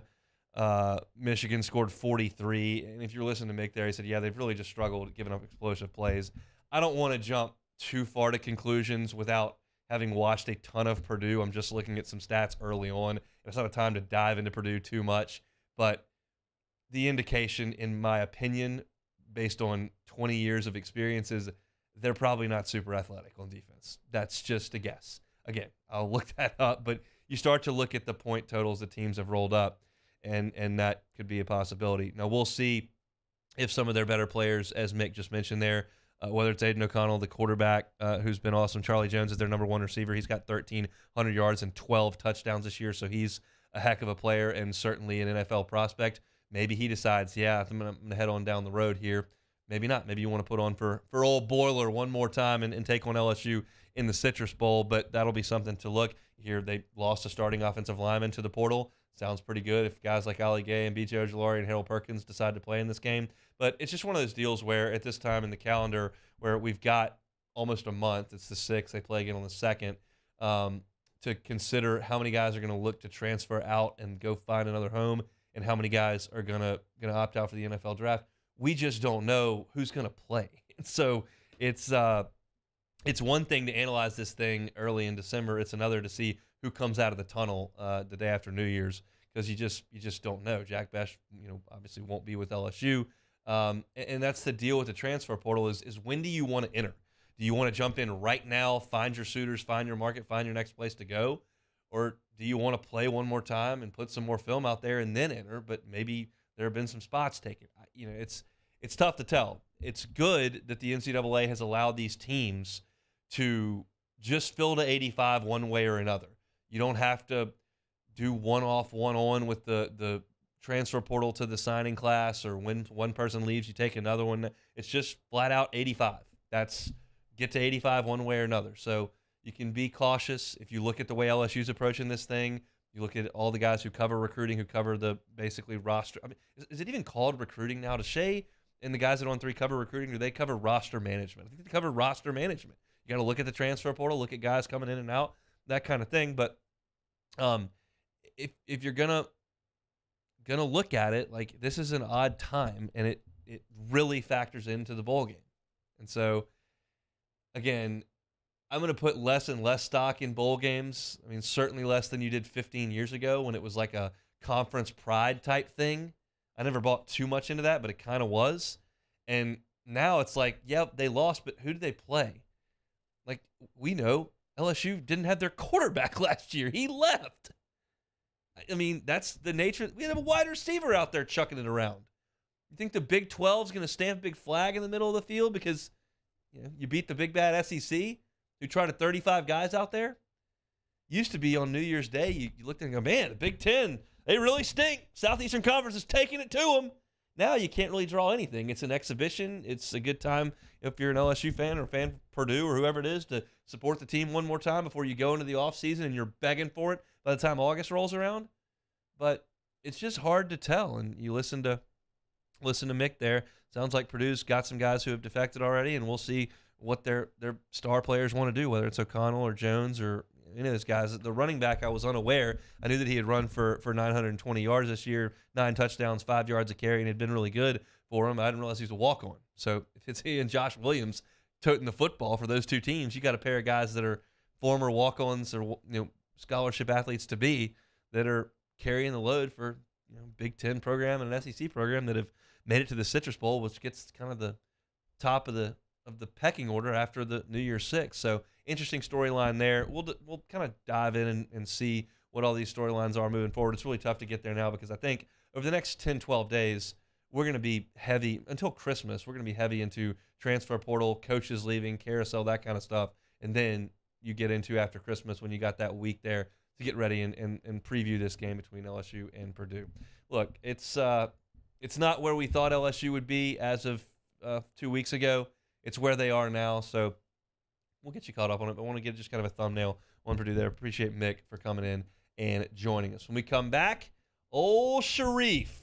Saints, not great last night. We'll get his thoughts on it next. 104.5 ESPN Baton Rouge. Hunt Palmer on 104.5 ESPN Baton Rouge. One Bath and Closets. The website is onebathandclosets.com. Dave Duvall and his team been in the game for 30 years. Bathrooms and closets. How much better would your home feel if you put in a brand new closet space? 30% off if Hunt and Hill, the Hunt Palmer Show, 104.5 ESPN. You tell David Duvall and his crew we sent you over there. 30% off that new closet space. They may have to create some new space for you. They may be able to just better use the current space that you have. Check out the website, onebathandclosets.com. See what they can do. On the bathroom side, I love the tub-to-shower conversions. I tell you about them almost every day because it's something that most of us have in our homes, that tub that sits there. We use it. The Myers man's got to take a bath in the tub. He's 11 months old. You may not use your tub. Take that thing out of there. Put a gorgeous walk-in shower in there, that glass. David Duvall and his crew can do it. And I promise you this, they're not going to come back 3 weeks later because they screwed it up and they've got to come back and fix it because they were trying to get to the next job. No. David Duvall and his crew have a promise. They're going to do it right the first time and leave the competition behind. New bathroom, remodel, new closet, remodel. Onebathandclosets.com is the website. Onebathandclosets.com. In times of need, get a full list of phone numbers, websites, and other important emergency information on the Demco Stormwatch page at 1045ESPN.com.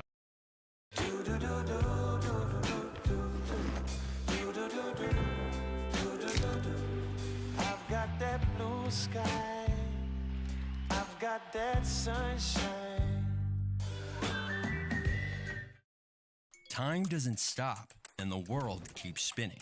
Community, culture, and communications, the powerful circle that connects us together. We're creating the next evolution, a network built for every possibility, moving faster than ever before, streaming us forward into the future. And the revolution is closer than you think. RTC, ETEL, and Vision are now Rev. New name, same company.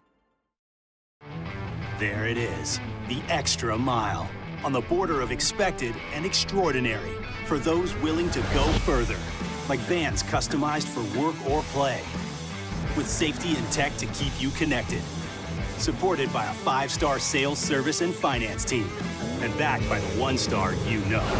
So go the extra mile. It's never crowded, because so few have what it takes to go there. Mercedes-Benz Vans. Gulf Coast Office Products is a nationally recognized Savin office equipment dealer based right here in Louisiana. Over 100 employees strong, Gulf Coast has the boots on the ground to support all vertical markets, from education, engineering, legal, and finance. With the latest in office technology, from desktop to production segment units, Gulf Coast and Savin have the perfect fit for you.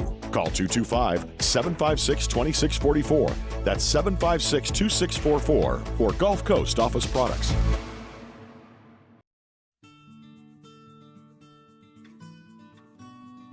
This is a house call. This is a follow-up appointment. This is a diabetes checkup. This isn't just more convenient care, it's more advanced care. This is innovating healthcare at Louisiana's #1 hospital, Ochsner. I've been doing business with Luba for 25 years. They're dependable, trustworthy. It's just the attention to detail with our clients. Our folks have years and years of experience. They're highly trained professionals, but many companies have that asset. What I'd like to think makes Luba a bit different is that we use those talents in a way that truly is dedicated to serving the needs of the folks who depend on us. All right, let's say ah. Where'd my spotlight go? Super weird, but we can take care of it. Matt Moscona inviting you to join us for Tuesday's AFR, presented by Insurance Network of Louisiana. The first domino has fallen. Kayshon Boutte returning for his senior season. We'll have the latest out of the portal, and we'll recap Saints Bucs. Join us, 104.5 ESPN Baton Rouge.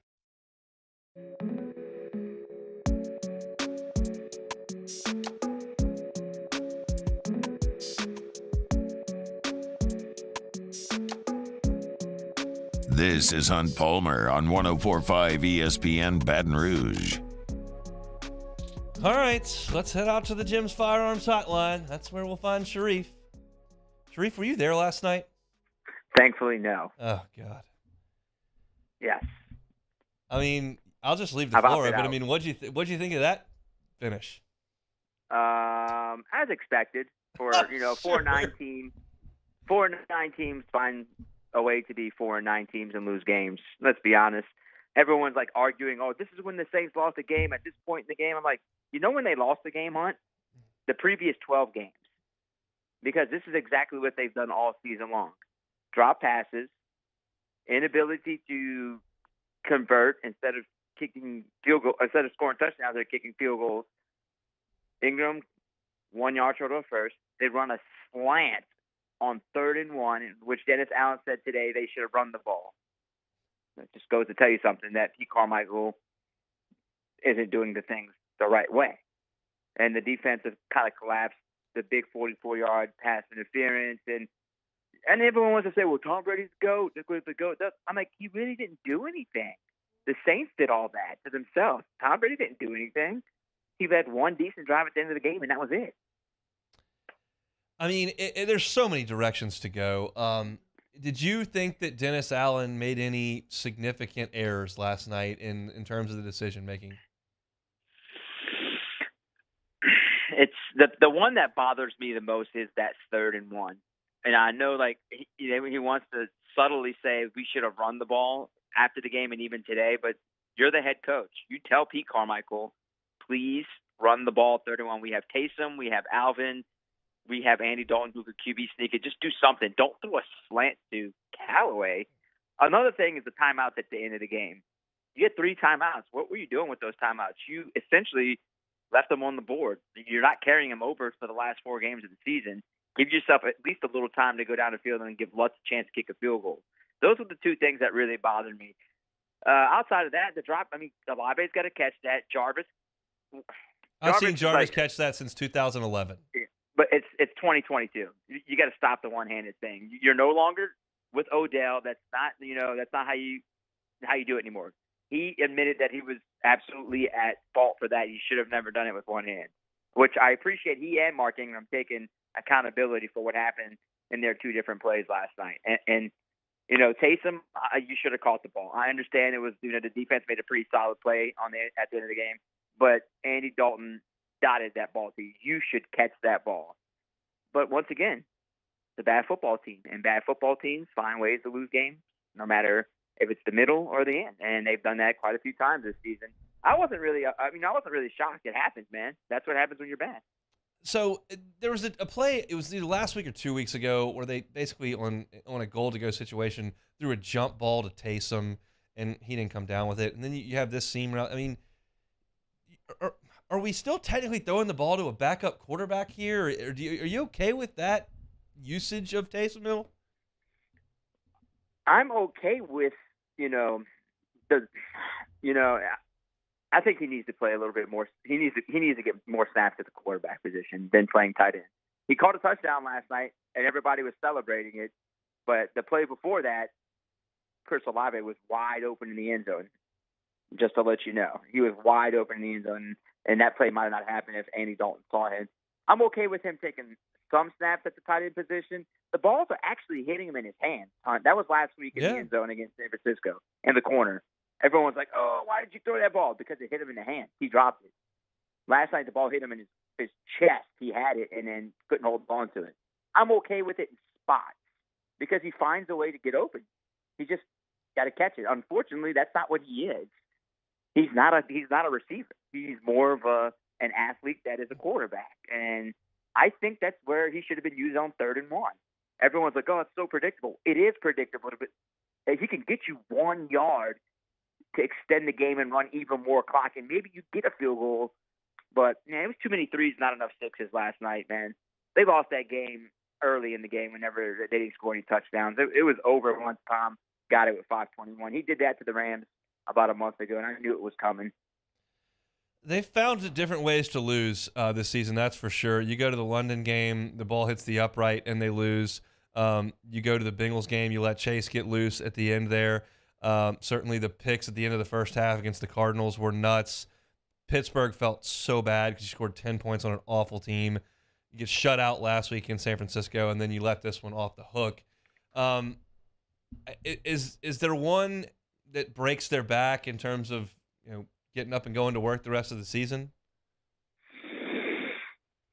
This is going to be it. This is the one because they had a chance to,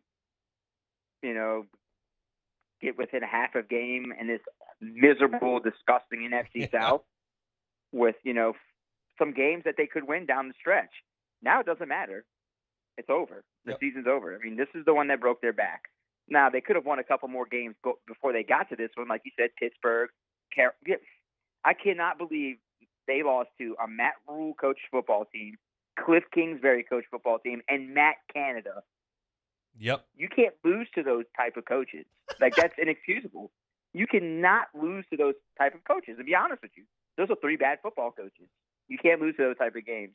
And, yeah, they are 4-9. Season's over. Troy beat Matt Canada. No problem. Of course. Got fired. All right. So is there anything that can happen over the next month that would give any sort of optimism to Saints fans? A specific player, some sort of, what could happen over the next month? Because the playoffs are toast. We can finally put that to bed. Is there anything that can happen that would be positive? I know what the fans want, and I don't know if they're going to get it. If they go 1-3 or 0-4, there will be a change, in my opinion. I think Dennis went from being comfortable to the hot seat after last night's game. We have to have that discussion. And I know they may not do it because of the relationship they have with him. And it is not a Stan Van Gundy-like situation who's a guy they didn't know when they hired him at the Pelicans. But listen, if it got that bad, and if the team doesn't show any signs of progress or life in these 4 games, don't be surprised. I just don't think they can go back. They cannot afford to go pre-2005 bad. It cannot get that bad again. They built this franchise for so many years from 6 to 21. And if you go backwards because of 1 year and continue to go backwards, I don't know how it's going to be hard to come back from. It's going to take quite a few years. I don't think they want to do that. But in terms of short optimism for the rest of the season, you can keep looking at Chris Olave. see if he can win Offensive Rookie of the Year, get more looks for Rashid Shaheed, who was awesome last night. I'm a little bit surprised that they haven't used him even more. It feels like a few games ago, they give him one touchdown, and they don't use him anymore. Give him more touches. Give him more looks. He's really impressed in the kicking game. He's impressed in the punt game. As a receiver, let him get more looks. See what you have from him. I wonder if you let Lattimore come back now and further his injury, or you just let him get healthy. I mean, in my opinion, just let him get healthy and let the young players keep playing. Amante Taylor, how about a steal in the draft? He's becoming a lockdown corner for them. I mean, you got some good rookies. Trevor Penning. I mean, they did well in the draft this year. They really did do a good job in drafting guys and setting up for the future. So that's what you can look forward to. I mean, that's what you want to watch the last 4 games. I mean, that's what you're going to get. There's nothing else that they can do with this season at all. And maybe Cam Jordan passing Ricky Jackson with 4 games left. He has to get 3 sacks to become the franchise's all-time sacks leader. Pels are in second place. I was hoping this whole thing would be about Pelicans, so let's go. Won 4 in a row, and not even at full strength. They're in second place right behind Phoenix. I mean, how real is it? It's real. Where the Saints aren't deep, the Pelicans are deep. Yeah. That's the thing with them. They have the depth to make a nice run whenever they get into March and April. And Jose Alvarado, fantastic career game the other night against the Nuggets. I mean, if you weren't a believer through the first 22 games, that 23rd game should have made you a big-time believer. Without Brandon Ingram, without Herb Jones, they have someone every game stepping up. That game was the Jose Alvarado game. Most points off the bench in franchise history and most points off the bench for anybody in the NBA this season. That is just impressive. Now, is it going to happen like that all the time? No. He's going to have like couple of those bad type of games. But the energy he brings, everyone said it after the game. The Jose chant, that brings energy to not just the Jose, just the entire team. It really helps him. The fans love him. Teammates love him. He brings that swag and energy. He's like that bulldog. You know what he is? He is C.J. Gardner-Johnson. Yeah. That's what he is for the Pelicans, and that's awesome. And that's the type of leader, and that's the type of energy you need. But it's someone every game. Larry Nance. You always have Trey Murphy. They're just so deep, and they can do things, that they didn't do in the past. And when they get Ingram back and Herb Jones back and have this fully healthy lineup, and when they finally gel, they're going to be scary. They're going to have a chance to get into first place this week. Got the Pistons tomorrow, and then they got the Suns for back-to-back home games on Friday and Sunday. They play the Suns in back-to-back home games Friday and Sunday? Does that It happen? happens a lot in the NBA. That does? I didn't even know that. I mean, I feel like everyone that listens says I don't watch the NBA every night, but I didn't realize you just have teams hang out and play like a series for 3 days. That's interesting. Yeah. But either way, you travel. could be. Yeah, for sure. I get it. Last thing, how have the midweek crowds been? I think they've done really well on the weekend, but have they been getting a good midweek crowd? Yeah, I think the crowds are just going to grow even more now. That Sunday crowd was fantastic for a 2:30 game, but some of the midweek games or early week games, like the Thunder game, had a nice crowd in it. I think tomorrow's crowd will be pretty solid too, and then Friday's crowd is going to be massive with the Suns, and the crowds are just continuing to grow.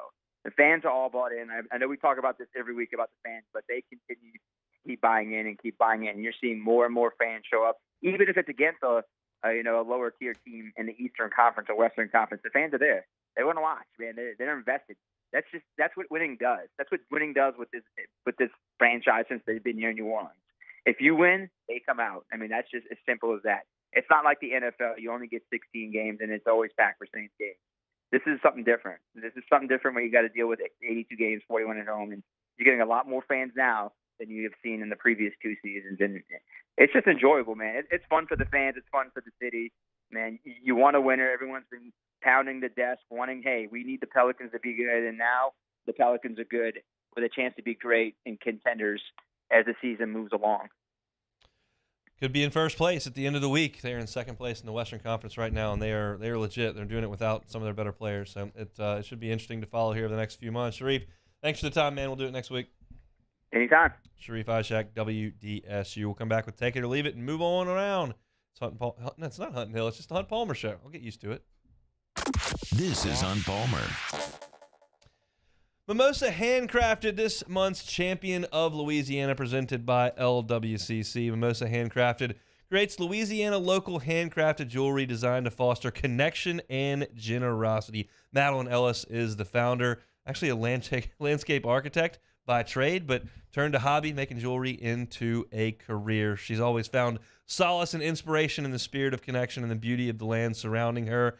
And look, Madeline's been celebrating Louisiana artistically, giving others the means to do so for many years. She's also found many ways to elevate the state along the way. Today, Mimosa Handcrafted donates 1% of every sale through Goods for Good, the campaign allowing customers to select from a list of charitable causes such as the Greater Baton Rouge Food Bank, the Mental Health Association for Greater Baton Rouge.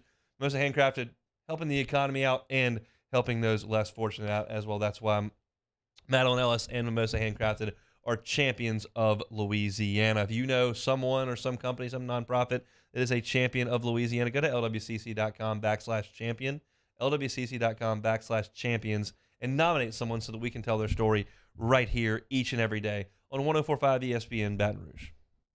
Our listeners fire up their opinions on the jimsfirearms.net hotline at 499-1045. Keep listening for your next chance to shoot us your thoughts with the jimsfirearms.net hotline on 104.5 ESPN Baton Rouge. There it is, the extra mile, on the border of expected and extraordinary, for those willing to go further, like vans customized for work or play, with safety and tech to keep you connected. Supported by a 5-star sales, service, and finance team. And backed by the 1-star you know. So go the extra mile. It's never crowded because so few have what it takes to go there. Mercedes-Benz Vans. My dad just really enjoyed his life, and he enjoyed smoking cigars and thought he was invincible. My stepdad quit smoking, and he really felt like he was in the clear. Sorry. I wish they would have been screened annually. It's not just you affect, it's your entire family. For more information on Ochsner's free smoking cessation program and to see if you qualify for early lung screenings, visit ochsner.org/quit. Every business is different, but B1 Bank knows that every business owner has similar needs. From streamlining accounts receivables to maintaining access to working capital, a trusted bank is your best asset for staying on top of day-to-day finances and planning for future business growth. At B1 Bank, I know I have access to commercial banking experts who care about the needs of my business and can guide me to accomplish my goals. B1 Bank knows that managing your business isn't simple, but they can help you make it uncomplicated. Oh, hey, what's up? It's Big D and Bubba, 100.7 The Tiger Morning Show. We'd love for you to join us every weekday, 4 a.m. till 9 a.m. Yeah, everything you want in a show. Country music. We got laughs. We got celebrity in-studio guests. We just need you. Join us every weekday morning, 4 a.m. to 9 a.m., right where it all started. That's right. Louisiana's country station, 100.7 The Tiger. ServiceMaster Elite create clean, disinfected work environments. As a local business, we take pride in serving the New Orleans and Baton Rouge areas. Our cleaning protocols follow CDC and OSHA standards for healthcare settings, offices, senior living, restaurants, and industrial plants. Contact ServiceMaster Elite to get your operation ready for reopening with germ disinfection cleaning. ServiceMaster Elite, the trusted choice in professional cleaning since 1996. It's no secret, the best oysters in Baton Rouge are at Jolie Pearl Oyster Bar. Enjoy mouth-watering South Louisiana flavor and oysters from all over the country. And don't forget our nightly drink specials.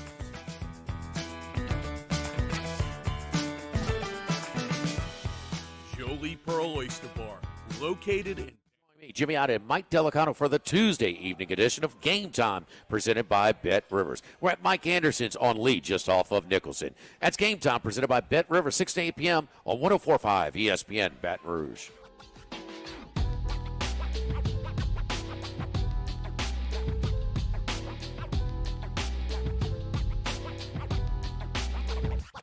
You're listening to Hunt Palmer on 104.5 ESPN Baton Rouge. Closing up shop here on a Tuesday. News of the day, if you're just tuning in, hadn't been checking things out. Jack Besh, LSU wide receiver, has entered his name into the transfer portal. He will look elsewhere for the remainder of his eligibility. I hinted at this at the beginning of the show.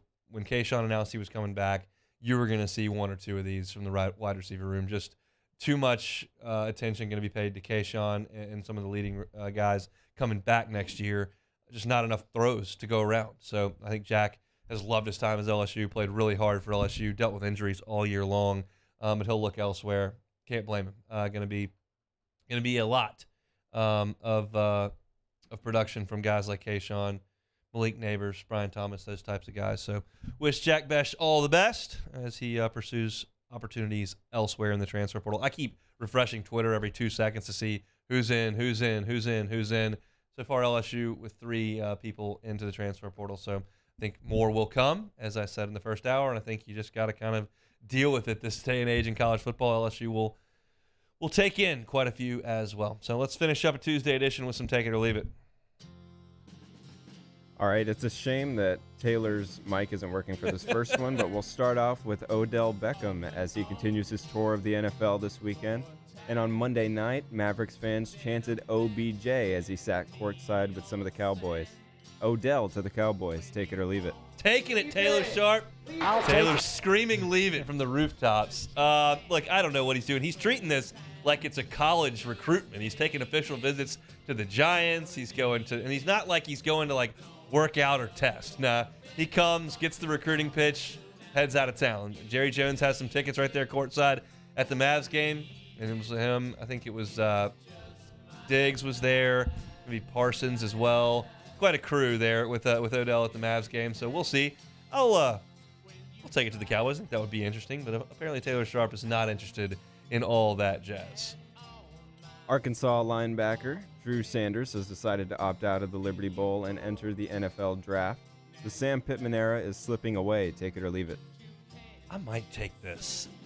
They were on such solid footing there for a couple of years, but it just kind of they took a beating there this year. They didn't have the record they should have. Now KJ Jefferson coming back is good, and I guess all things are relative. If they continue to win 7 or 8 games, is that the era slipping away? I think that's probably okay. They won 6 this year, so it wasn't the easiest non-conference schedule. They kind of jumped over the real tough hurdles with Cincinnati, and then all of a sudden you show up in BYU they beat, and then all of a sudden Liberty gets you. So I feel like there's a ceiling on what Sam Pittman can do. We'll see if Kendall Browse and Barry Odom stick around another year. They've lost those really old players that they had. They had a lot of super seniors in 2021, and that's why a big reason why they won a lot of games. A lot of guys moving on with Bumper Pool being gone now, and Hazelwood entered the portal on offense, and Sanders is their best player on defense. He's moving on, so we'll see. I think that the better days are in the rearview mirror for the Sam Pittman era at Arkansas. That's just my thought. All right, wrapping up here. Former USC and Georgia quarterback JT Daniels has entered the transfer portal and will soon be former West Virginia quarterback JT Daniels. 4 schools in 5 years. Take it or leave it. I guess you got to take it now. I'll take it. I mean, look, here's the deal. If you go to school in Los Angeles at USC, and then you transfer to Athens, Georgia, maybe the best college town in the country, and then you end up in Morgantown, you might look around and go, this may have been a mistake. But it's not like he's lighting it up anywhere. He was okay at USC. He didn't get a great shot at Georgia. And he was okay at West Virginia. But he gets benched more often than he makes a big impact. So I guess go find another spot. But this is Tate Martellian at this point where you're just kind of going all over the place. He could literally play 2 more years. If he gets a medical red shirt. His first year of college was 2018. That was Burrow's first year at LSU. Burrow's already played in the Super Bowl. And JT Daniels is still looking for another school. It's nuts. But that's the day and age we live in. You can transfer once without penalty, and then if you graduate, which he can do year by year, head to the next place. That's what JT has been doing. So that'll do it for Take It or Leave It here. Loaded show, tons of guests. Had a lot of fun today. Glad you could hang out with us. If you missed any of the show, you can catch it on demand. 1045ESPN.com's on demand tab, Apple Podcasts, Spotify, YouTube.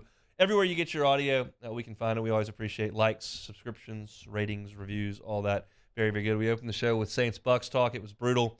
Kayshawn Boutte and what his return means for LSU at 1:15. Glenn West, go 247 with us at 1:30. I gave my kind of beef with the Heisman and the finalists there at 1:45. In the second hour, we were heavy on guests. Heather Folks from the Kiwanis Club came on to talk about their Christmas parade, which is coming up on Saturday, 5:30 downtown. Kevin Falk going to be the Grand Marshal. Lots of great throws, foods, and drinks. So if you're looking for something to do with the kids on Saturday, Kiwanis Club Christmas Parade downtown is a great spot. Mick Walker from Boiler Sports Report talked about the Purdue Boilermakers, kind of a preliminary look at the bowl game there, and then Sharif Ishak talking Saints and Pels before Take It or Leave It.